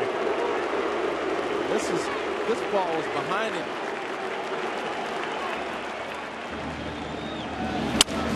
How fast this ball hits. He just kind of smothers it. With a little bit too much on it. Eric Hosmer, the first baseman, telling us in these plays he always braces himself because Mustakas has an absolute cannon. Now it's almost like a four-seamer that sailed on him. It's a base hit for Belt. It's 1 for 2 tonight. 6 out of 20 in the World Series, and the inning continues for Michael Morse. He's never hit a home run as a DH. Takes ball 1. It's pretty amazing. I think he had quite a few opportunities to DH. Former American leaguer had some big totals for a couple of years for the Washington Nationals. First year with the Giants, and it paid off for San Francisco on a 1-year deal. Hit 16 home runs. And that strained oblique that bothered him in September. He's in the Arizona Instructional League, just trying to get live at bats during the division series. Activated for the LCS. Hit a huge home run off the bench in the 8th inning to tie Game 5. Strike 1.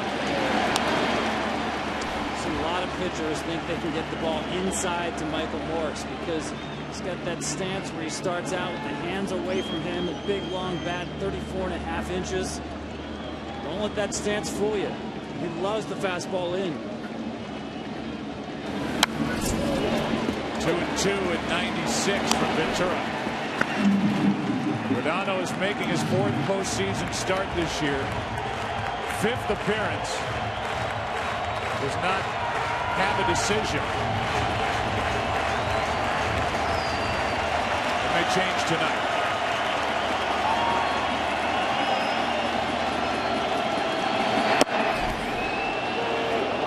Full count.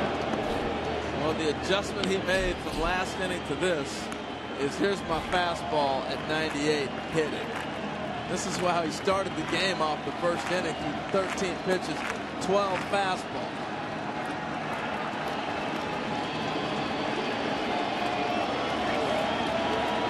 That 15-2, the home team, starting a rookie pitcher in the World Series since 1967. To the left side, Escobar. Ventura, the rookie, is pitching tonight to honor the memory of his late friend, Oscar Taveras. He and the Royals lead after 3.5, 8-0 in Game 6.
Bottom of the fourth inning rolls in game 6. 8-0 Kansas City on top. Caps, hoodies, jerseys, jackets, and more. Get all the officially licensed World Series gear for the Giants, Royals, and all of baseball. The MLB.com shop. Billy Butler. DH, an RBI double. His last time up in that big 7-run, 8-hit second inning. Strike one. Gene Machi, second inning of work for Machi after Petit went just 2/3. The starter Peavy just an inning and a third. This ball might drop. There's Pence. With one out here in the fourth inning, we'll take you down to hear from a special guest with Aaron Andrews. Yeah, Joe, let me introduce you to the Hetherington family. We have Stephanie, Jason, and little baby Allie. Stephanie went into labor right before game 1 here in Kansas City, right around 6:30, right? And what was your thought? Let's wait it out. Let's go to the hospital. What? Well, initially I wanted to wait it out. I tried, and then I realized pretty quickly it was either going to get really messy or really uncomfortable. So we decided to head for the hospital and watch the game there. Yeah, and so she's in labor. Madison Bumgarner's on the mound, game 1. How is it all going for you, Dad? Well, pretty good, relatively speaking, because I'm watching baseball and she's sitting there laboring, and I think we're all comfortable. But of course, Madison shut us down that night. We would have rather seen a win, but we got our little World Series win. So it turned out good. Yeah, and all my girlfriends are texting right now saying, "How is she even here? Aren't you in pain? Don't you want to be at home in the comforts of home?" You know, I am living my World Series dream finally tonight. You know, I kind of got cut off last week, so I'm just thrilled to be here, and thankfully I feel pretty good. And the score is definitely helping that. And this is your big moment. You want to introduce your new little baby to the world here? This is Allie Francis Hetherington. And if the Royals are able to win this thing tomorrow night, game 7, if this goes to a game 7 and they can win this, do we get like a Billy Butler middle name, or what are we thinking? We will change her middle name to Billy. Thank you, guys. Congratulations. She's gorgeous. Joe? All right, Aaron, thanks. Those are fans. She is tough. Tough? My goodness. At the game 1, and she wanted to stay. They weren't at home game when they were here. They ended up 7-1 Giants, and so now they have the baby. Everything's great. The baby's beautiful, and they're back for game 6, and their Royals are leading 8-0. I'm surprised they didn't name it Royal. I mean, it's a perfect fit. I guess Madison was out of the question. That's true. Yeah. 3 balls, 2 strikes with 1 out, nobody on Alex Gordon. Machi trying to soak up some innings. Count stays full.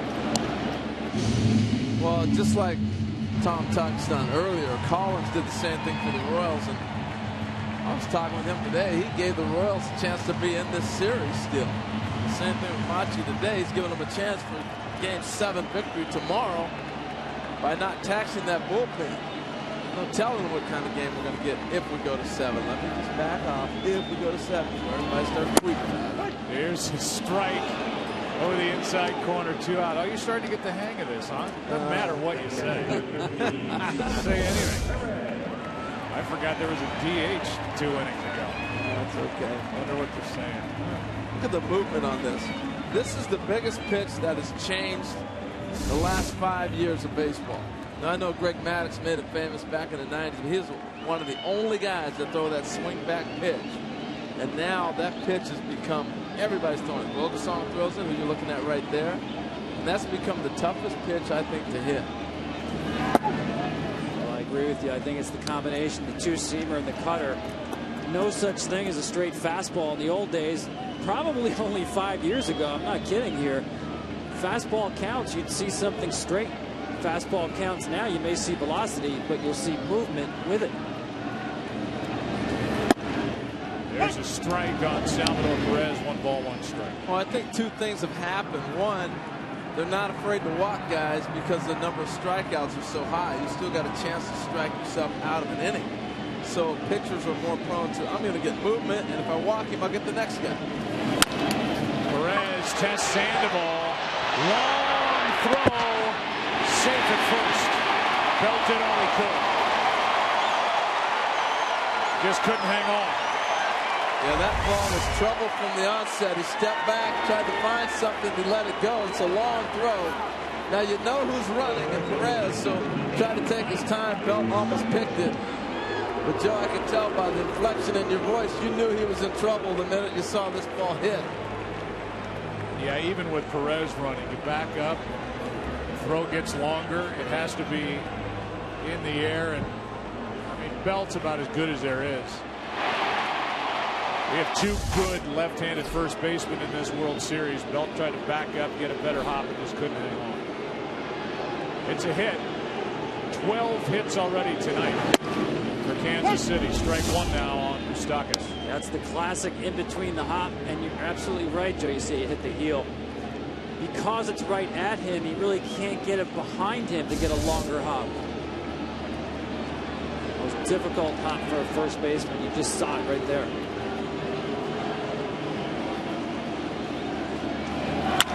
Mustakas into left center field. Blanco to his right. Inning is over, and we go to the 5th inning. And on her 7th day, baby Allie is at a Royals game in Game 6 with her Royals up 8-0. Back after this from your local Fox station.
American Idol has transformed unknowns into global superstars. And it's all about to begin again. American Idol Superstars made here on this network. Premieres this January on Fox. Good luck as they crank it up again as Travis Ishikawa fouls the first away left side. We're underway in the 5th inning. Giants batting down by 8. Ishikawa, Crawford, Blanco, Bonaventura. Trying to get 5 under his belt to give himself a chance for a World Series victory here in 2014. Ball 1.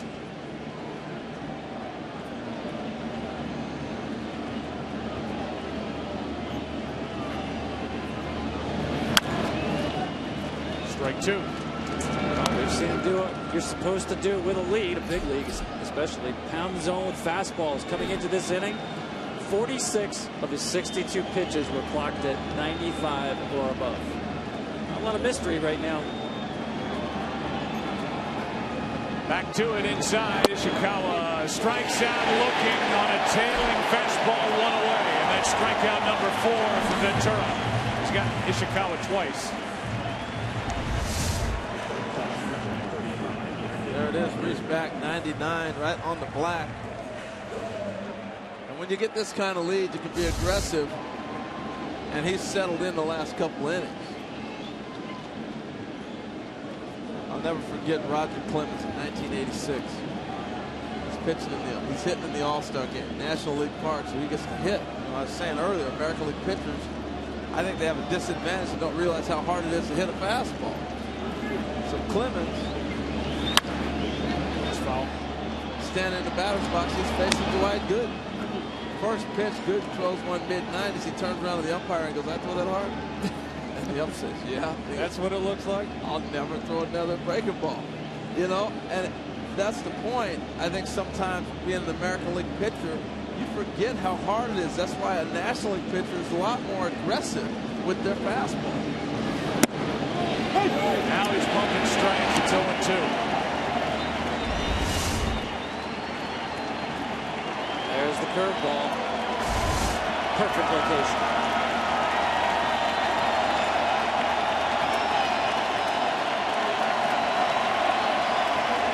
They've waited since 1985 to cheer in the World Series. Nobody's going anywhere. Even up 8-0, and that's ball 1 to Crawford as he checked his swing. Well, it's a difficult game when your offense gets down 8-0. You know, and it's the same thing that happened first game with Bumgarner. You're searching for things good to say on the other side, but the pitcher on the mound is dominating you. There's not a whole lot to say.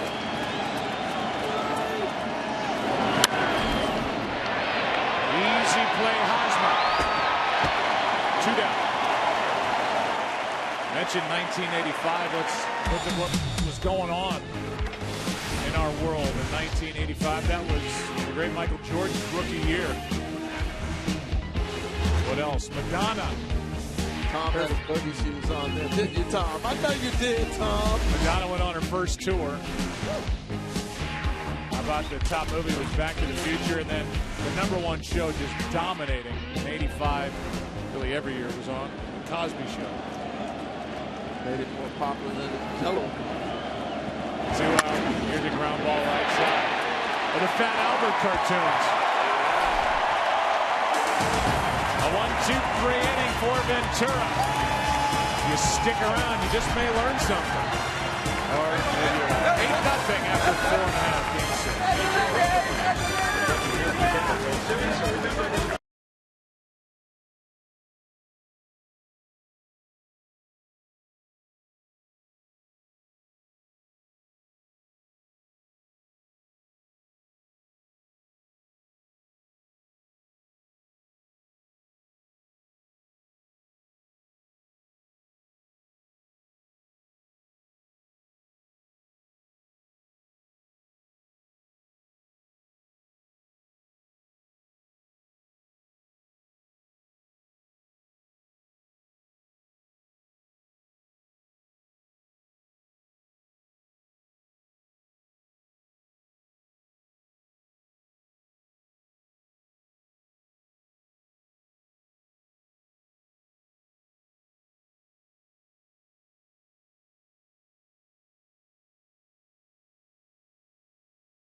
begins at 7 Eastern.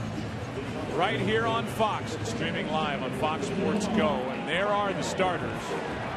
But that whole graphic should come with an asterisk, because with these two good bullpens and a guy like Madison Bumgarner available tomorrow night, they may start, but any sign of trouble, and those managers will be walking out to get the baseball. It's going to be an interesting game tomorrow just because of that in itself. So it's 4 classic words you hear. All hands on deck. Game 7. Here's Infante, who struck out, doubled, scored a run, takes a strike from Machi, who's doing what the Giants hoped he would do. Soak it up. Came on in the 3rd. Pitched to scoreless 4th. Working in the 5th.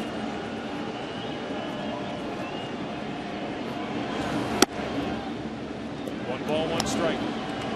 But during the half-inning break on the scoreboard here, they showed a fan holding up a sign that said "Time for new sweatshirts in 2014." It was interesting. The shops around here for the last 20 years or so had not been carrying any cold weather Royals gear because they were not in the postseason. That's a strike over the outside corner. People were on to their Kansas City Chiefs gear. So the blanket business, the jacket business, the sweatshirt business picked up here in Kansas City. They love their sports here in this city, in this complex.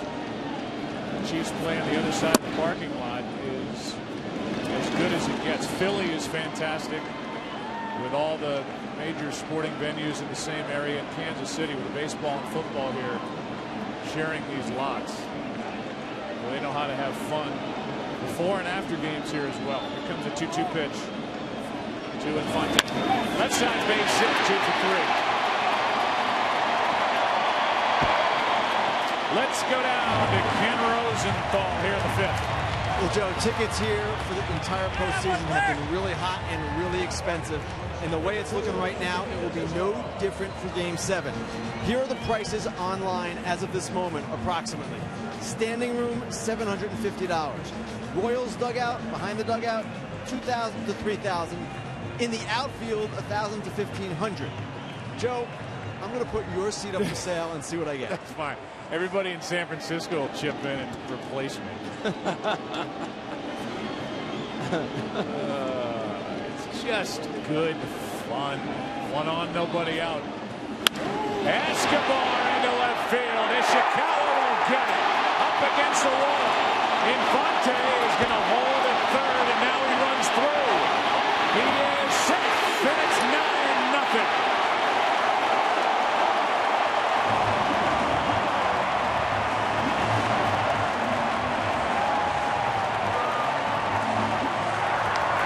Through the stop sign at 3rd. More than that, Joe. Around the third base coach. I've never, ever seen that happen before. Jershely is holding up the runner on this play. Of course, with the big lead, no reason really to push the accelerator.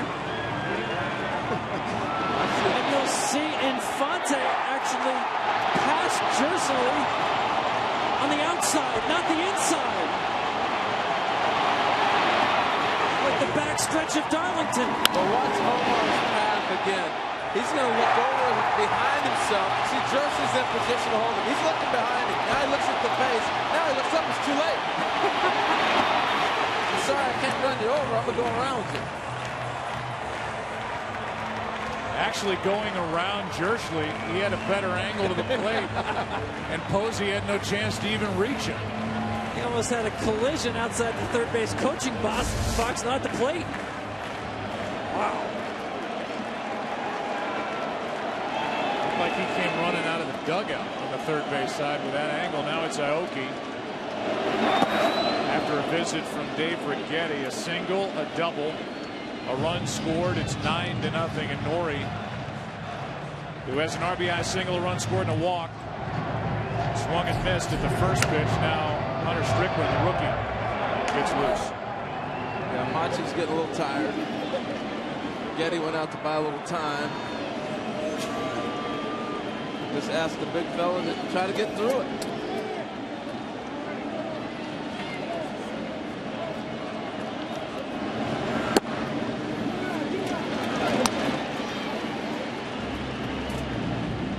I've been doing these games for a long time. It's the first time for you guys to sit up here and watch a World Series and commentate. I'm telling you, we get a game 7 and it's looking more and more. That's becoming a reality as we play these middle innings here tonight. Here's a 1-1. That will be a night to cherish, no matter what happens, because it's rare these days that you get to a game 7, and to me it's when this game is the best game in this country, when everything can come down to one pitch, one swing. We may have that tomorrow night. Joe, I know you've done Super Bowls. I know the NBA Finals are exciting. There's no better day in all of sports than a game 7. Here's a 2-1. Aoki, runner goes to third. That's Escobar. 1 out.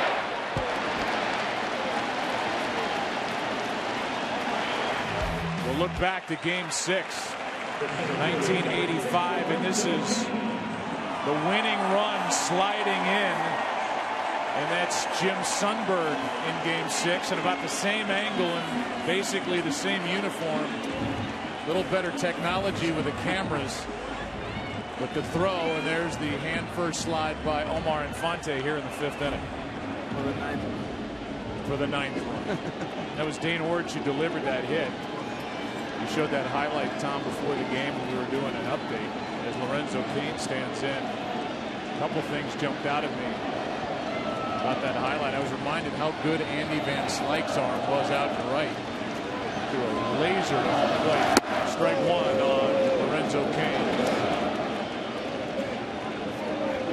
Game 6 was won by Dane Orge after that call at first base. Don Denkinger, who talked about it, that call at first, known for that call, but this was a great umpire, Don Denkinger, who handled it so well. He's a big league umpire for 30 years. Here's Cain chopping one too short. Long throw, what a play by Crawford. 2 out. You wonder about Crawford's ability to read. This looks like an NFL quarterback on a rollout. Tonight's telecast sponsored by Chevrolet. Find new roads.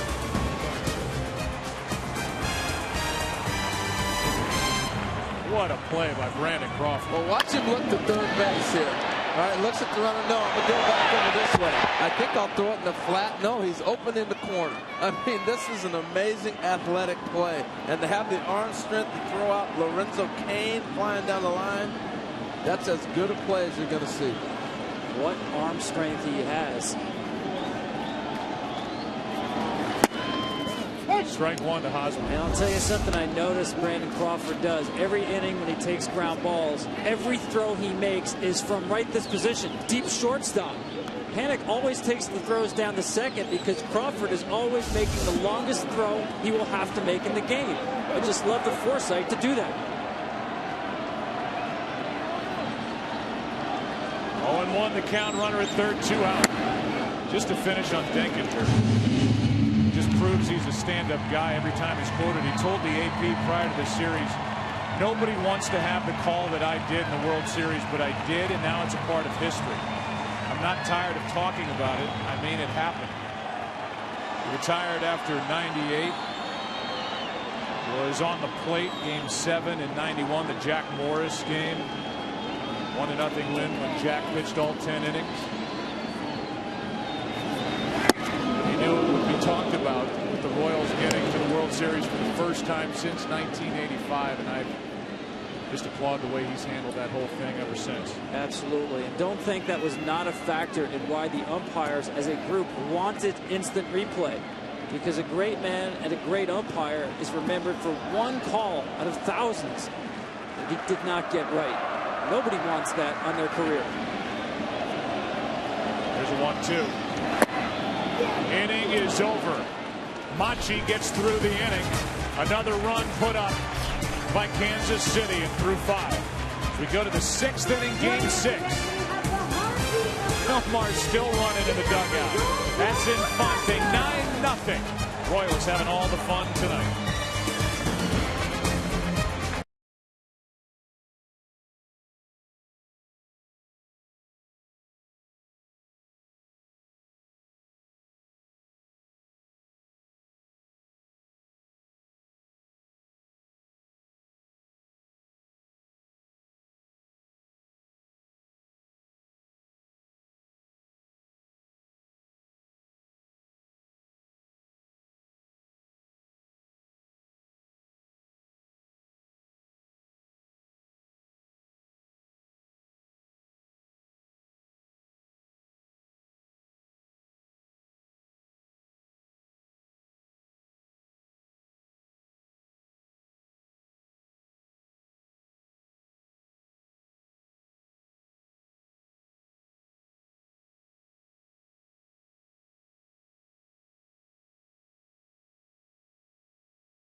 Your World by Budweiser, the official beer of Major League Baseball. Here's to Budweiser, here's to baseball. And by McDonald's, I'm loving it. Ventura back to work, has a better defense behind him as Gerard Dyson is in the game in center, and that moves Lorenzo Cain into right. With Alex Gordon in left, that's the best outfield you can find. If every team was playing right now in the major leagues, that's a strike to make it 1 ball, 1 strike on Panic.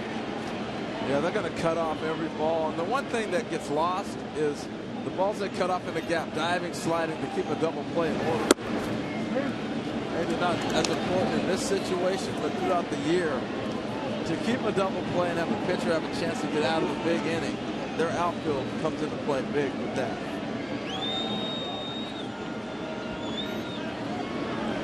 Here's a 2-1. Out of play, 2-2. Ventura still hitting mid-90s. Only at 75 pitches here in Game 6.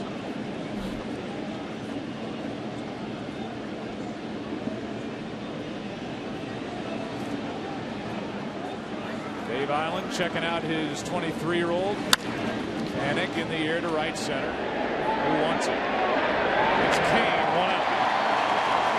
Take us around this ballpark, Tom. Well, it's a big tour. The outfield, obviously, they're great defenders. They have a lot to cover. You look at the dimensions, but I always thought the better measurement of a ballpark is how much fair territory that there is. And this has 116,000 square feet. That's the biggest in the American League. Comparatively, say compare it to Citizens Bank Park in Philadelphia. You have a lot more, 12,000 more square feet to cover here than you would in Philadelphia. Hence the importance of the way guys can run. jumps they get in the outfield, and that's what the Kansas City Royals feature with Gordon, Dyson, and Kane. So you're saying what's 12,000 square feet? Give you an idea of that. Strike two on Posey. Missed the ball and lost the bat, but the huge scoreboard here in center field, which they redid a couple of years ago, is 8,700 square feet. Just imagine you added that much more plus another 4,000 to Citizens Bank Park. That's how much ground you have to cover. Extra ground, 12,000 square feet. Or perhaps that's Chateau Reynolds in New Jersey. Yeah. 12,000 square feet. This is Escobar to his left. Posey still looking for that first extra base hit tonight. He's 0 for 3. I was going to say, Tom, that no wonder we're in the Midwest. You can afford all that space compared to Philly. Imagine what that would cost. It's the only ballpark in the big leagues this year that had more stolen bases than home runs. Well, that's a function of the way Kansas City plays. But think about that. You're more likely to see a stolen base than a home run in this ballpark. There's Pablo Sandoval with 2 out, nobody on. This place underwent a $250 million renovation in 2009. Panda heads travel. As Pablo takes the ball up and away, and he's driving by on the highway out beyond the wall and left, center, and center. You look into this stadium, which is actually below the street level of the highway. And this is one of the most intimate, pretty sporting venues that the United States has to offer. That's beautiful. Always been my favorite. I made my major league debut here in Kansas City. It's just a great place. When I think back to the old Royal teams in the mid 80s and early 90s, and this was AstroTurf. They used to gap you to death. And it seemed like it was always second and third, no matter what would happen in the situation. They were gapping balls everywhere. Count 2-1 on Sandoval, 0 for 2. We talked about this in San Francisco, another big ballpark. 3 straight games without a home run in a World Series. That hadn't happened since '48. We haven't seen 4 in a row without one since 1920. Turn back the clock series.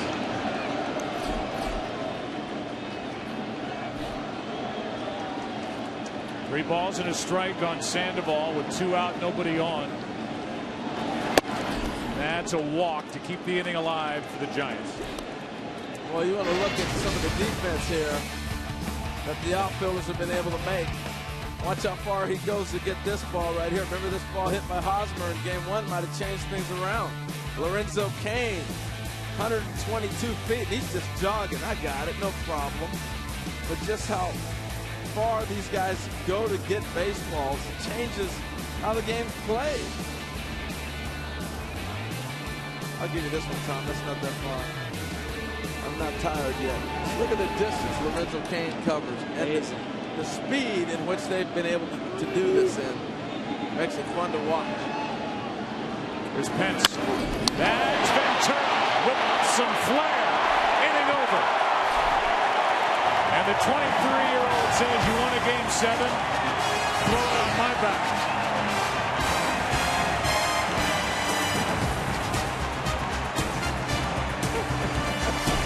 Nothing after 5.5.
big night for Kansas City.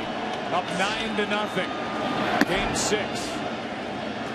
Down and away, ball 1. Hunter Strickland takes over for Machi.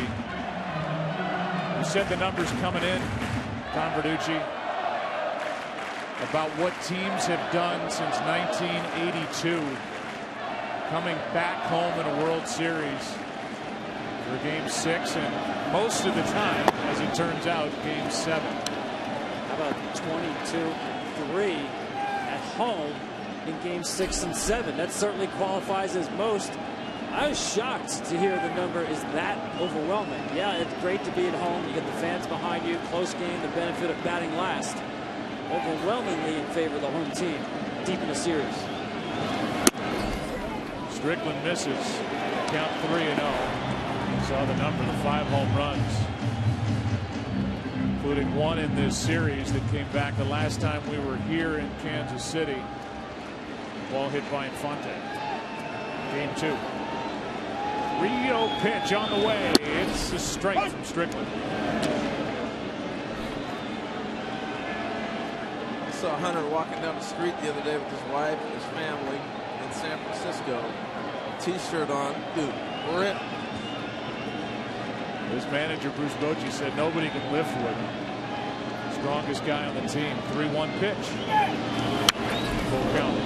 Just to give it to you again, since 1982, 10 World Series teams have returned home for Game 6, trailing 3-2, like the Royals have here tonight. 8 of those 10 teams won Game 6 at home to stay alive, and all 8 also won Game 7 to capture the series. 8 out of 10. It includes the 85 Royals, who beat the Cardinals in 6 and 7.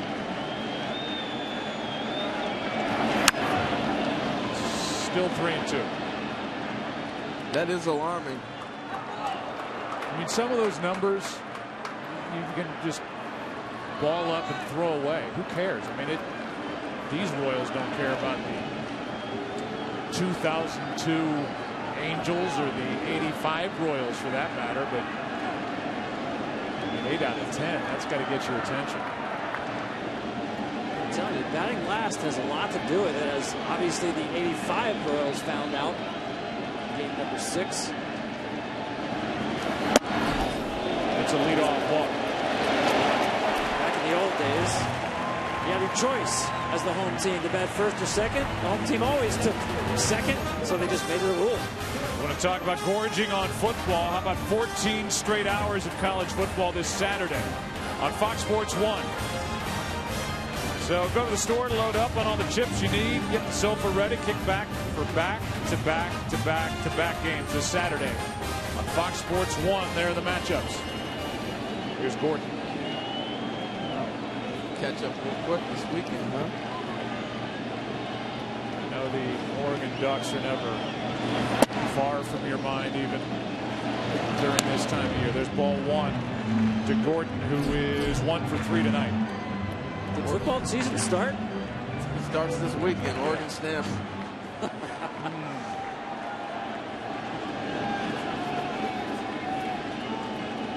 Here's a 1-0.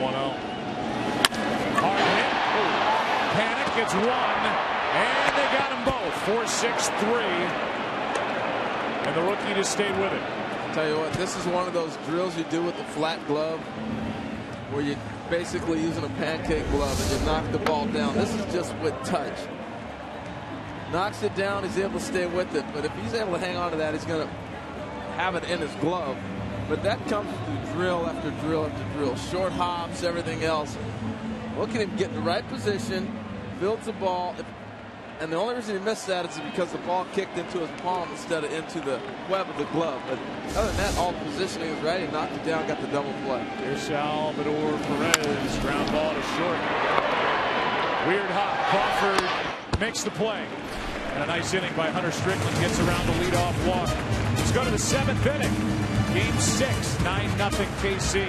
Back after a word from your local Fox station. I watch plays, I make important calls. While I'm busy watching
The big seventh. We are into the seventh after a big second. Big 7-run second for Kansas City. Lead 9-0, and Brandon Belt, first pitch, hack and strike one. Brandon 1 for 2.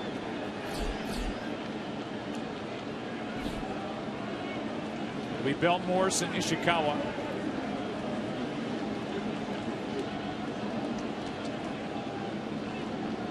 Ventura rolling now. Here's one into right. Easy for Kane. One down. Well, here's what he's done. Ventura, he's been aggressive with the fastball. He started off the night, the first inning, just attacking. But I want you to see all the different places because you throw so hard, 97, 98, 96 right there.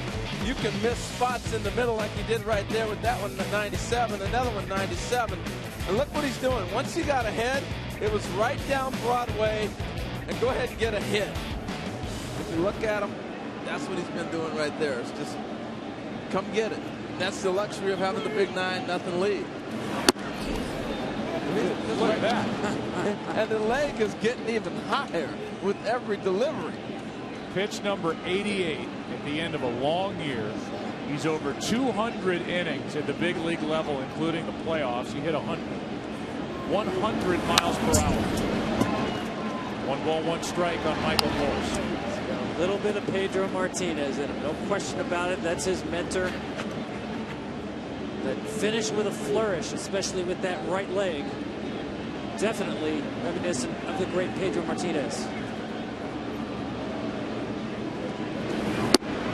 How about that? 84, and that sneaks in on the outside part, strike 2. He's dancing out there now. He's having some fun. He's going a little clever in there. He's going salsa on him on the mound. Look, merengue. Here's 2. Escobar gets a high hop. 2 down. Speaking of Pedro Martinez, now the delivery's a little bit different. Ventura drops the right shoulder. Pedro keeps the shoulder square and is more of a flat back on delivery. But the finish, absolutely. So much torque and small bodies. Watch the right leg swing completely around the body. Remember when the Dodgers gave up on Pedro because they thought his body wouldn't hold up? Pedro Martinez went on to Montreal, traded to Boston. Was obviously a superstar with the Boston Red Sox. Saw him at the end of the Philadelphia Phillies. He could probably still get some outs right now. Oh, he could. I still don't think Pedro had the leg kick like this guy on the finish. It's outside to Ishikawa, ball 2. Pedro was with the Dodgers. His brother Ramon Martinez was with the Dodgers. So I want you to see the leg kick. All right, this is when you're 9-0 in the 7th. I can go ahead and do whatever I want to do. Yeah. 100-mile-an-hour pitch. Guess we'll throw a little Michael Jackson in there. I mean, it's ridiculous. That kind of finish. There's a 3-0. 96 for strike 1, and Ishikawa is 0 for 2 with a pair of strikeouts. As far as Giordano hitting 100, first 4 innings he didn't do it. 5th he did it once. 6th he did it once. In the 7th here he's done it twice. And now a full count.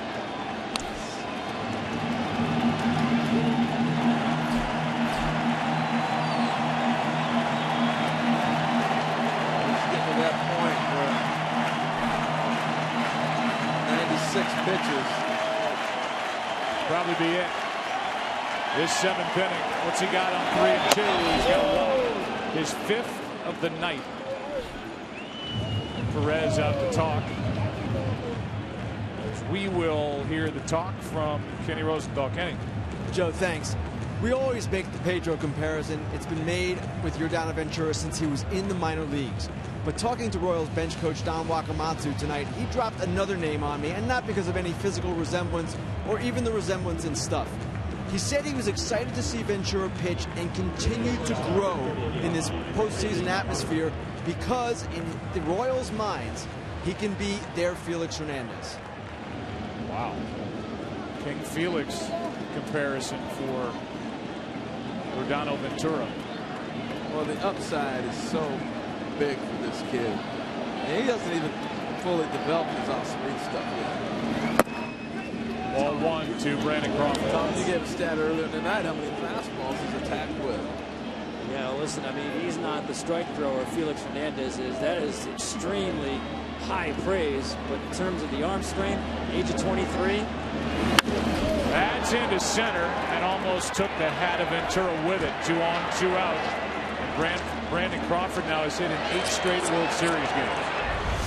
That is a bullet because he's got that finished with a flourish. He cannot defend his position in any way, shape, or form. That was watch your lips, Chuck and duck. One thing about big league hitters, man, you can't sneak the cheese by a rat. They're going to be ready to hit that fastball. Now with 2 on, 2 out, Dave Island is out to talk to buy some time for Jason Frazier. It's remarkable, Joe, too. We started off talking about the arm injury, that he was afraid. He threw one pitch, and it was like, whoa, whoa, whoa, my arm's hurt. There's been no signs of that at all. That was during the ALCS when they start against the Orioles in Baltimore. Ned Yost said that was just a young guy who felt a little soreness and got worried. And they weren't worried about it at all. The elbow checked out fine. Forget any MRIs or CAT scans or x-rays. The radar gun tells you that his elbow is fine. Here's Blanco 0 for 2. 2 on, 2 out, panic on deck. Ventura trying to finish the 7th. If that stays in play, he will. Mustakas back and out, inning over. The kid with 100 pitches on the night gets through 7 shutout innings on 3 hits.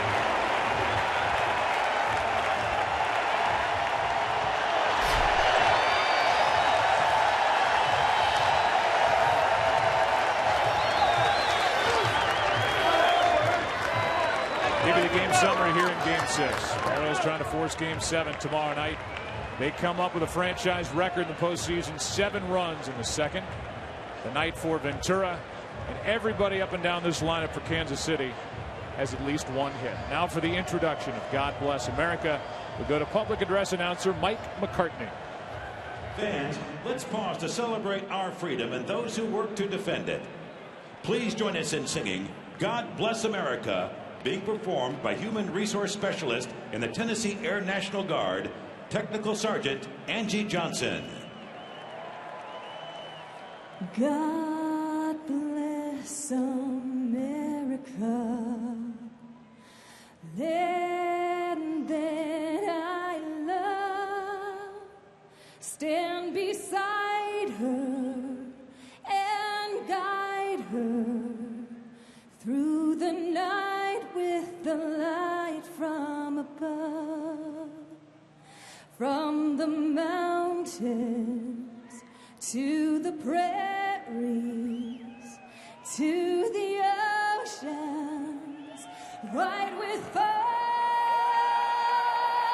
God bless America, my own sweet home. God bless America, my home sweet home.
by T-Mobile, changing the game of wireless by DirecTV. If you call yourself a sports fan, you got to get DirecTV. All night long, aerial coverage provided by Goodyear. Everything Goodyear has learned, making tires that go the distance, inspires what they roll into yours. Goodyear, more driven. Bottom of the 7th inning rolls in. Andrew Susac, who is a real prospect for the Giants, takes over behind the plate, giving Posey the rest of the night off. And here's a strike from Strickland into Mustakas. I like the move to give Susac a chance to catch, play, maybe getting that bat. Getting it back. He is due up second in the 8th inning. Bruce Bochy, Tom told us that at the trade deadline, the guy that most teams asked about when the Giants were trying to add to their ball club was this catcher, Andrew Susac. Yeah, they've always liked him, but made a lot of progress, especially offensively in the last year. Another catcher, Hector Sanchez, they're high on, battling concussion issues this year. He's a switch hitting catcher. Tough to find those. Guy with some pop. That misses outside 2-1. Yeah, talking about Sanchez. Yeah. And it also gets Posey off his feet. I mean, if there's any, I guess, an optimistic side to a blowout Game 6, you get people rested, and each team can go into a Game 7 with fully rested bullpens in terms of their winning pieces. Off the end of the bat, 2-2 now on Mustakas, who has an RBI double, run scored, 1 for 3 tonight. At the end of the day, a loss is a loss. You come back for Game 7 and you're ready to go. That's just the bottom line. Would you like to have a better performance and be closer than 9-0 right now? Absolutely. But at the end of the day, the series will be 3-3 and you play Game 7.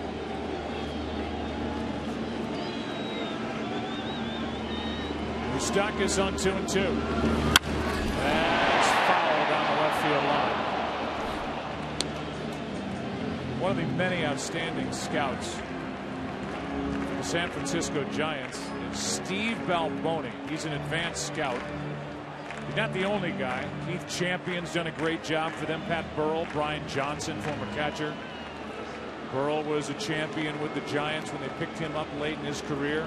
The late Stan Selesky passed away on October 11th.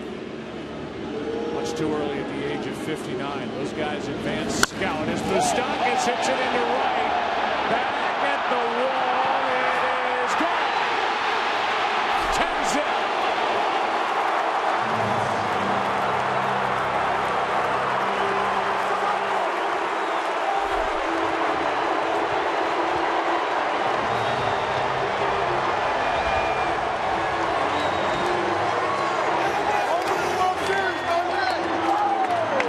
Balboni, who hit 36 home runs for the 85 Kansas City Royals, and Mike Mustakas, right on cue, goes deep into right. His 5th home run of this postseason for a guy that was sent down to the minor leagues at the age of 26 this season to find his stroke.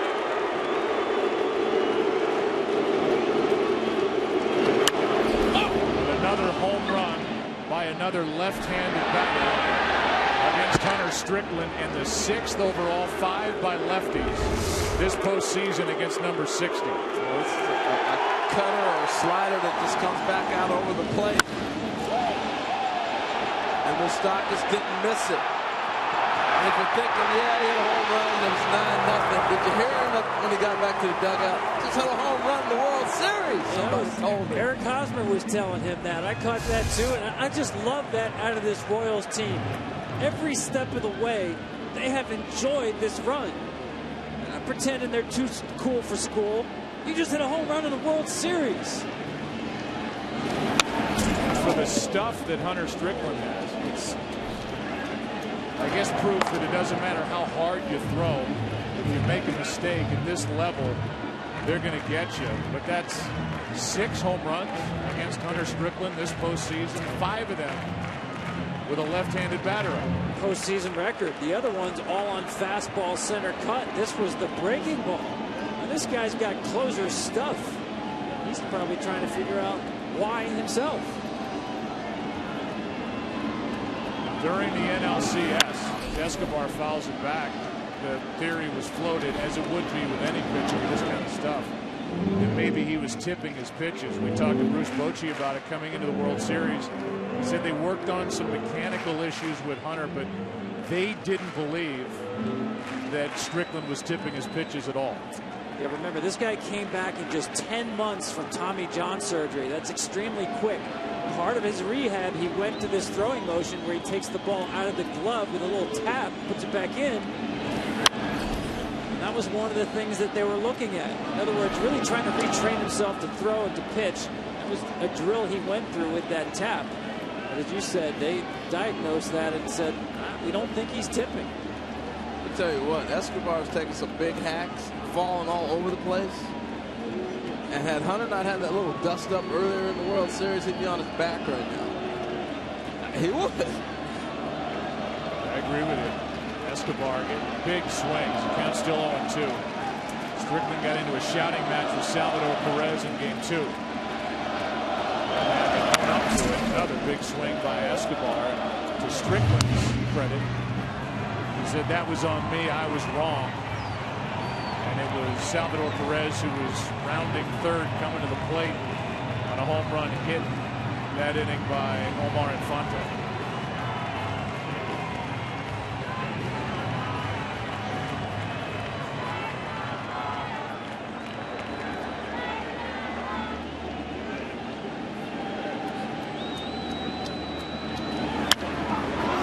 Breaking ball that is popped up into left center field. That was another mistake that Strickland got away with. 2 out. Blanco puts it away. 2 out here in the 7th. And just to finish with Steve Balboni, who's a scout with the Giants, beloved here in the mid-'80s. And the 36 home runs he hit, still a franchise record. Played 160 games.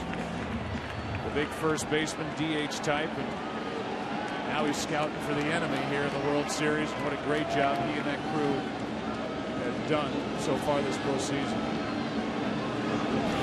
Dyson, strike 1. I played with him in Seattle. Talk about power. You know, you always hear that term light tower power and different anecdotes like that. He had as much power as anybody ever going to be around or see. And it was a single in that Game 6 rally in '85. That was a key. Your nickname is Bye-Bye.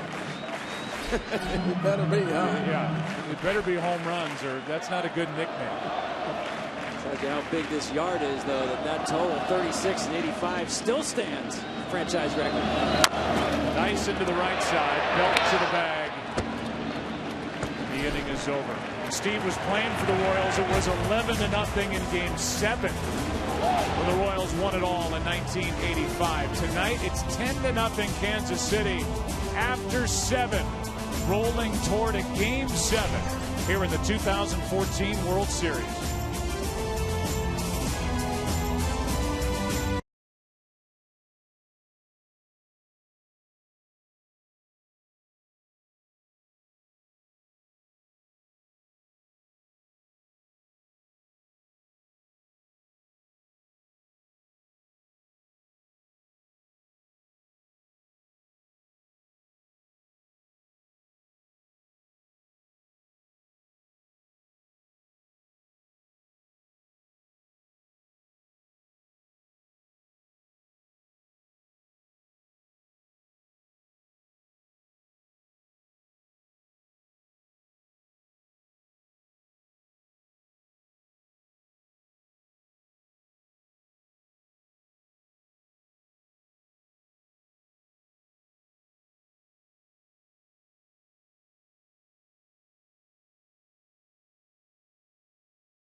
Sydney LaRue of the United States women's national soccer team came by the booth.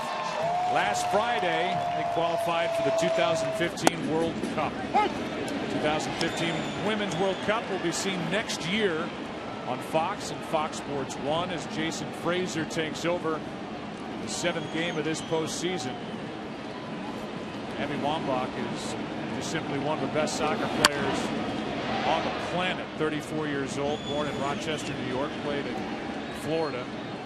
Sydney actually from Canada, college at UCLA, 24 years old. We wish them all our best next year in the World Cup. So they've held it down for a long time. U.S. women, top of the world, just set a bar that's attainable for all the young ladies in this country. It's pretty incredible what they've done. They are role models to so many. Here's Panik. That's up the middle, and Joe Panik is on to start the 8th. Meanwhile, Ventura, guys, just to finish on Giordano, will get the win, barring some incredible comeback. In 64 of his 100 pitches tonight were 95 miles per hour or more. 4 were at 100. Here's Susak. Marvelous arm, and it's easy. It's just an easy release. There's no effort. We've listened to a lot of guys grunt with all the great microphones we have around here. No grunt, just here it is. Only guy now to not appear in this series is the backup catcher for Kansas City, Eric Kratz. Doesn't have an at bat this entire postseason. Susak is the backup for Posey, ball 1. Well, you think about the job Ventura did, you almost lose track of how young he is. 23 years old. Stands to win this game and be the 2nd youngest Game 6 winner in history. That's outside from Frazier, 2-0. Only Paul Dean of the 34 Cardinals was 22 years old when he won a Game 6, also facing elimination. And the Cardinals beat Detroit in Game 7 to win the championship.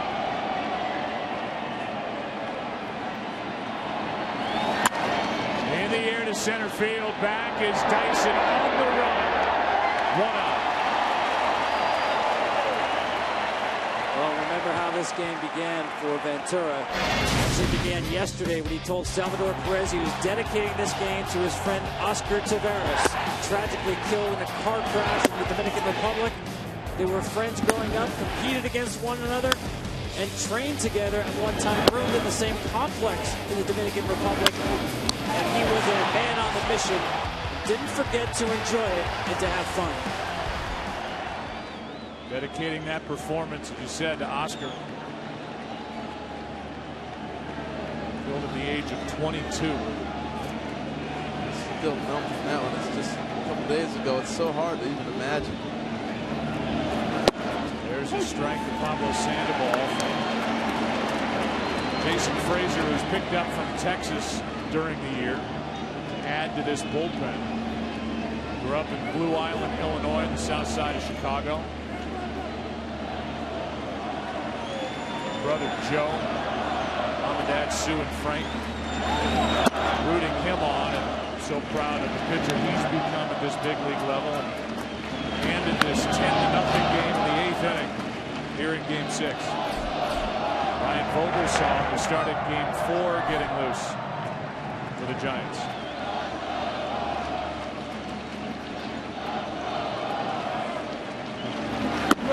Ball 2 on Sandoval.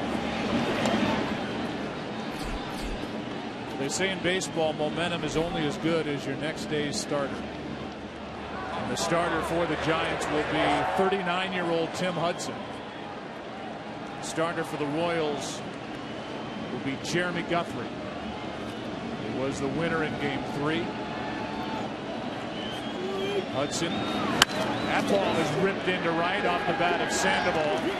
Stopping at second is Panik. 2 on, 1 out. We'll show you the box score. We'll talk about that pitching matchup tomorrow and the other guys we may see. Geico in-game box score for the Giants. There it is. Not many hits as Ventura gave up 3. Frazier now in the 3rd of an inning is allowed 2 singles. Well, the stuff is not the same, clearly. After you're facing somebody who's thrown 64 pitches over 95 plus, you're feeling pretty good no matter who steps out there on the mound. Hunter Pence now 2 on, 1 out. Hunter's got a double. Came back in the second, and what was then a scoreless game pops up. Is handled, infield fly rule in effect. Perez has it.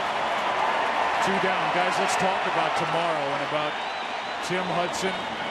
Will be the oldest starting pitcher to get the nod in a Game 7 in World Series history against Jeremy Guthrie, the well-traveled Jeremy Guthrie. But plenty of help between both guys tomorrow night. Yeah, I thought they both threw the ball well in Game 3, but to me, it's a manager's game. You saw how quickly that Bruce Bochy got Jake Peavy out of this game. Same applies tomorrow. All hands on deck. No road team has won a Game 7 since 1979. That's what the Giants are up against in terms of history. Willie Stargell had come in. Remember the home run Stargell hit? One on Brandon Belt. Yeah, tomorrow for me, it's not the beginning. It's not the first inning. It's the 4th and 5th. Because we know what's going to happen in the 7th. They're both going to go to their pins. You know, so it's those innings 4, 5, and maybe 6 that are going to decide this game. It's another reason why it's the best day in sports. I mean, all the general rules of engagement for playing a baseball game do not apply. We played 2,460 baseball games this year, and it all gets distilled down to one game. It's been too long. Just one Game 7 in the last 11 years. We're in for a treat.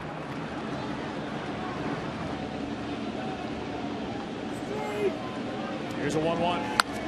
Strike 2 as Frazier tries to turn in a scoreless 8th. I love it. I'm excited about it. The anticipation, the conversation, and it's the best thing that can happen to our game. To have a Game 7. Figure to see Bumgarner at some point tomorrow night. Man who's got 4 wins and 6 starts, an ERA of 1.13, coming off a shutout in Game 5.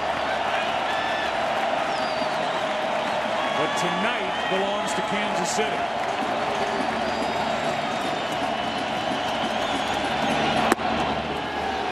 Two and 2.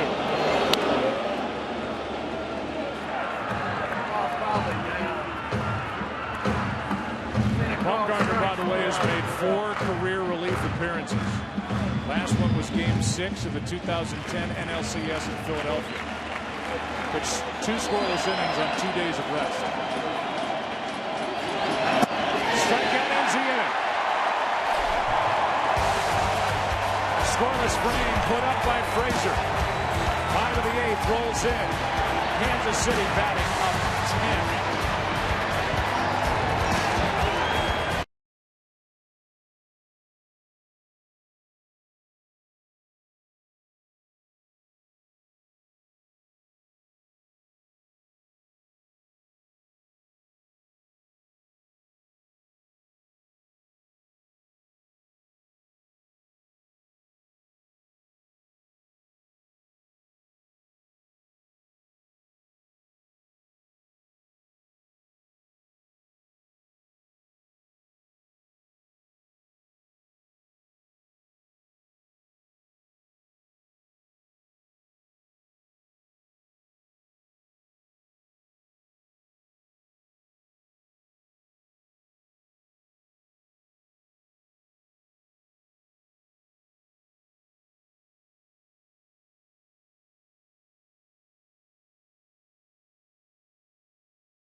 what we all look like. Look at Kenny.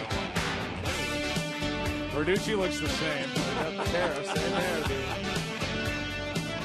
There's me at Country Day football, number 77. You can find me on the bench. I always ate a lot of things with onions in them to stand by Coach Ron Holtman and ask him if I could just get into the game if he was tired of me standing on the bench. There's Aaron, little Kenny. And how about that picture of you with the Mariners back in about 1985? Wow. Age has been good to all of us. You had a little hair product in there, huh? Oh, I had the curl going down. It was a lot. It was down to here. You know? Oh, that was nice. That's our producer, Pete Macheska. I'd love to see what he and Bill Webb, our director, looked like back in 1985. Probably working at CBS, Pete, back then. Exactly. I thought they said CBS. Either one. Maybe. You want some more coffee, Mr. Madden? Strike 2 on Lorenzo Cain. Ryan Vogel's song. There are the numbers from Game 4, and he did not get through 3 innings.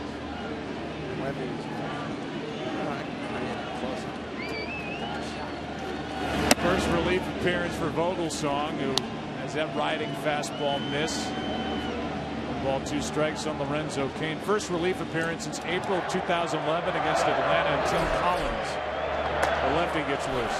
I was covering this World Series back then in '85. I didn't have an assigned seat in the press box. Why? How you graduated? Well, I remember that because after the game, I was in the back of the press box writing on an old Radio Shack computer. 3 lines at a time is all you could see back then. That was state of the art. And I used these boxes that had World Series programs as a makeshift desk. It was in a broom closet. Was that for Sports Illustrated? That was for Newsday back then, New York Newsday. And that picture is up, and at least it used to be up in the press room at Shea Stadium. Did they move those pictures? No, it's still there, unfortunately. Every time you walk in the back of the box in Citi Field. I'm Eric Stratton. It's there. 1-2 the count, 2-2. That looked like you were getting ready to audition with Travolta or somebody with that hair. A little Saturday Night Fever? Up with people. Long time ago, fellas. That was Eric Stratton. He was damn glad to meet you.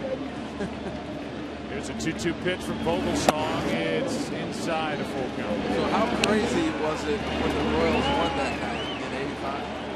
Well, it was crazy because obviously it happened. You think the Cardinals, everybody's writing their stories about the Cardinals winning the World Series.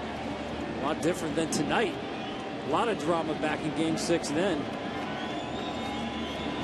3-2 to Cain is outside. A leadoff walk. The manager back then was Dick Hauser for the Kansas City Royals. As tonight's telecast is sponsored by the new Samsung Galaxy Note 4. The next big thing is here by Taco Bell. Sometimes you gotta live Moss. By MasterCard, anytime, anywhere you use your MasterCard, you can get a priceless surprise. The beloved Dick Hauser, the late Dick Hauser, manager of the '85 championship Royals, died in 1987 at the age of 51 of a brain tumor.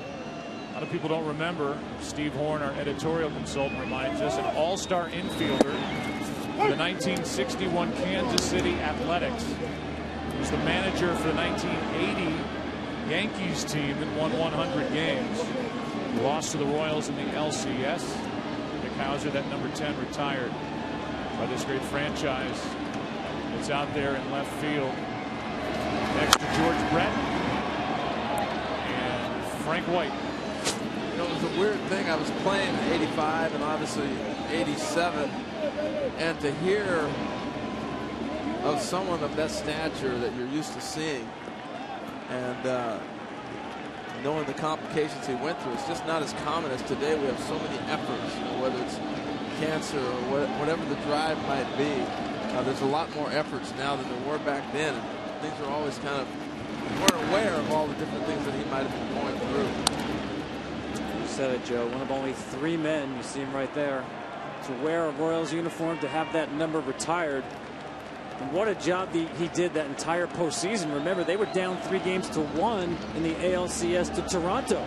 and down 3-1 in the World Series and won both series. 1-2, the count on Hosmer. And now the strikeout for out number 1 in the bottom of the 8th inning. And those numbers are retired, obviously, next to the number 42 retired throughout baseball for Jackie Robinson. We're down to look at number 20 out there as well, Frank White. 8 gold gloves here. They had some players, man. Frank White coming through that academy that they had. Ron Washington, Frank White. It was an academy that the Royals had built. Those guys came through that. The stuff that this organization has done through the years of developing players has been absolutely incredible. Frank White was the second baseman here from 1973 to 1990. Thinking names like Willie Wilson, Amos Otis, Willie Aikens. Here is Butler. The count even at a ball and a strike. I battled Frank for gold gloves, right? And I won my first gold glove to knock off his streak. That same season, I had thrown a ball away playing here in Kansas City that could lose a game. And at the end of the night, I'm walking out, and Frank waited for me to talk about what I needed to do on that specific play. Slow down, take your time. That's the type of person he was. Strike 2 on Butler. And then I stole his gold glove. It's cold.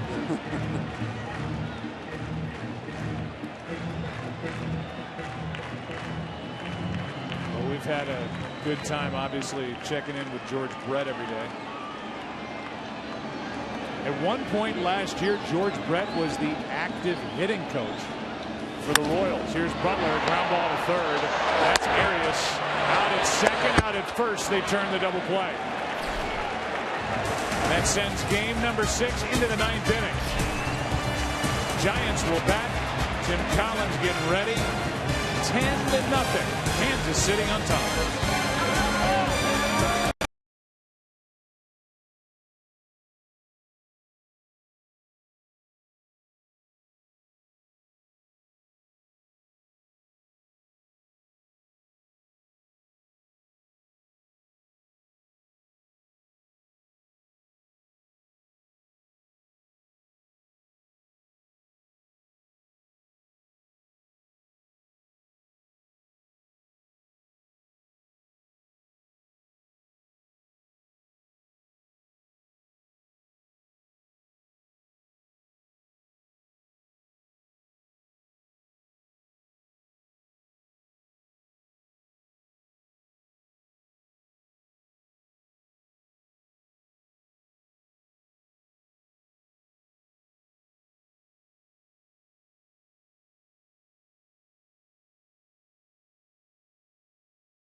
Tim Collins, the left-hander, takes over here in the ninth inning, 10-0.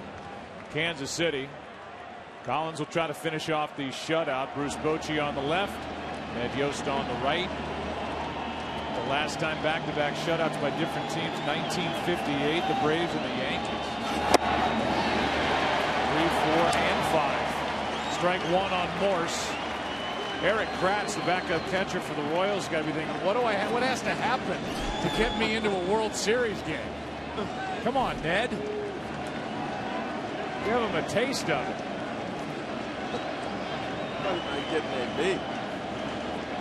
Instead, Salvador Perez gets another inning, and Morse pops it up. That's Hosmer, 1 out.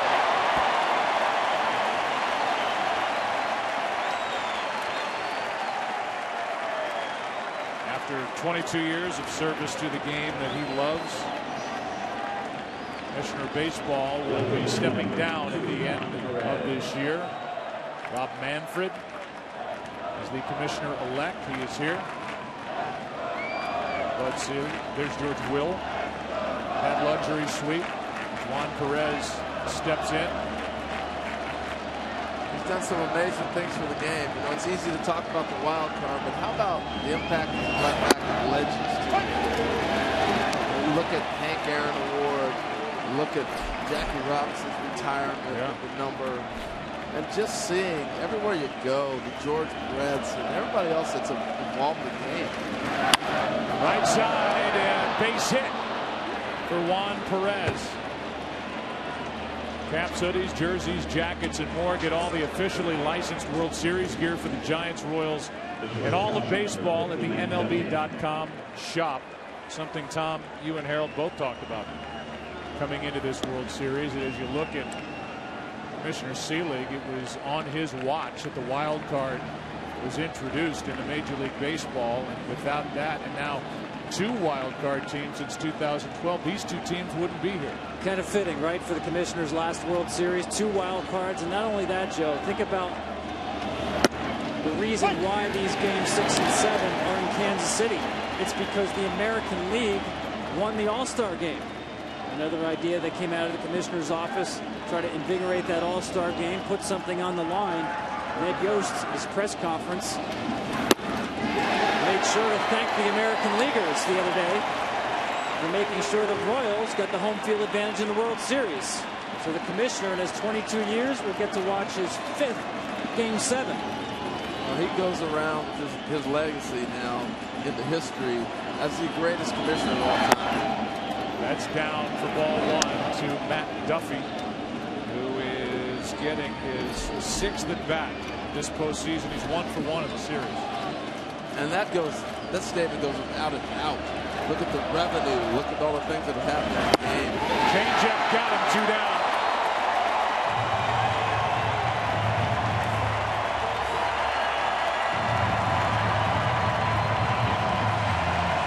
Nobody has left this ballpark.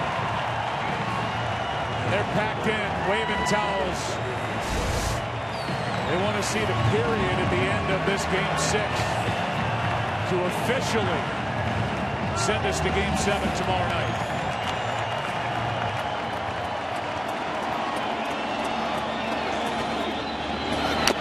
Strike 1 on Blanco. You think it's loud now. Can you only imagine, you don't have to imagine long, what it's going to be like here at Game 7.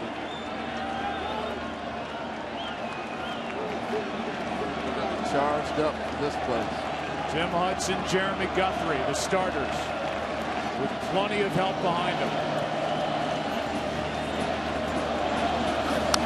The starter tonight for the Giants, Jake Peavy, will go to 1-5 in his career in the postseason and 1-7 in his career overall in this stadium. Meanwhile, the kid, Yordano Ventura, 23 years old, will get his first win this postseason.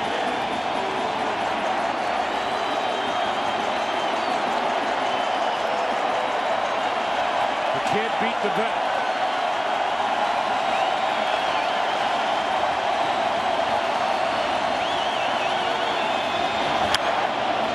Still 0-2.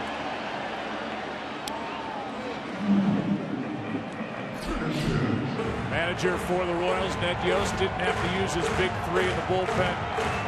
You want to call him the big four with the left-hander Brandon Finnegan. They're ready for tomorrow night.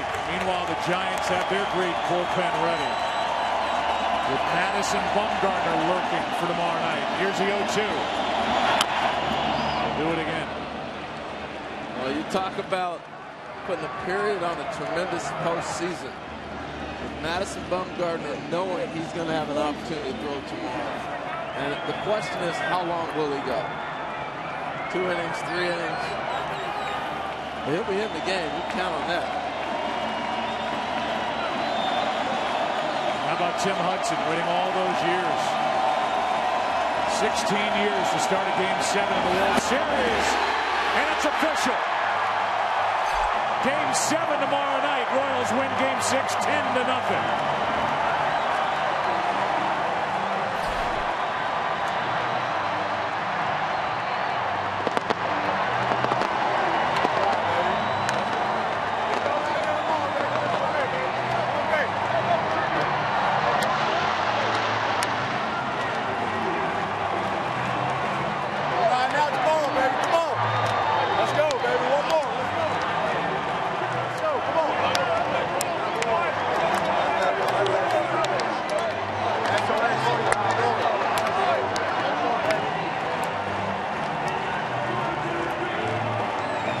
A 3-hour, 21-minute game, and those packed into Kauffman Stadium.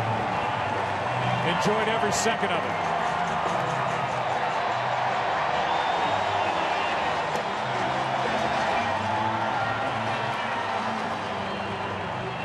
Let's take you down to the field and check in with Erin Andrews. Joe, thanks so much. Here with Lorenzo Cain. 2 for 3, 3 RBI for you tonight. But let's talk about the bottom of the second, where it all just broke open. You guys were not even able to hit Yusmeiro Petit in Game 4 here of the World Series. What changed tonight against him? You know, we felt like we was in a desperate situation. Like I said, guys stepped up in a big way tonight. We felt like we just had to get it done. You know, find any way possible to get on base or driving runs. And to come out and play the way we did tonight, outstanding. Yeah, and your pitcher got it done too. At 23 years old, Ned Yost saying this stage not that big for him. He can handle the spotlight. What was it like watching him deal? It's always awesome. I've been watching him do that all year long, keeping guys off balance. You know, I definitely wouldn't want to face him. You know, definitely really good curveball, 95, 90, the 98 fastball. So he's definitely a tough outer. But like I said, he stepped up in a huge way for our team. And I'm glad he was able to come out here and get it done tonight. Do you hear this right now? This is Game 6. These people are waiting for Game 7 tomorrow. They've also been waiting since 1985 for you to win another World Series. Can you even imagine what the energy will be like here tomorrow? I'm expecting it to be the same as tonight or even more. This crowd has been electric throughout this postseason. And like I say, they've supported us and cheered us on the whole way. So like I said, they need to come back and bring it again tomorrow. And we need to show up tomorrow as well. We'll see you then. All right, see you later. Thanks for your time, Joe. Aaron, thank you, and thanks to Lorenzo Cain. He was in the middle of it again for the Royals, who have forced a Game 7, and they did it behind the 23-year-old rookie Yordano Ventura, who said he was dedicating his performance here tonight to his close friend, the late Oscar Taveras. 7 shutout innings on 3 hits. All Kansas City tonight. Can't wait for Game 7. Kevin and the guys coming up after the break.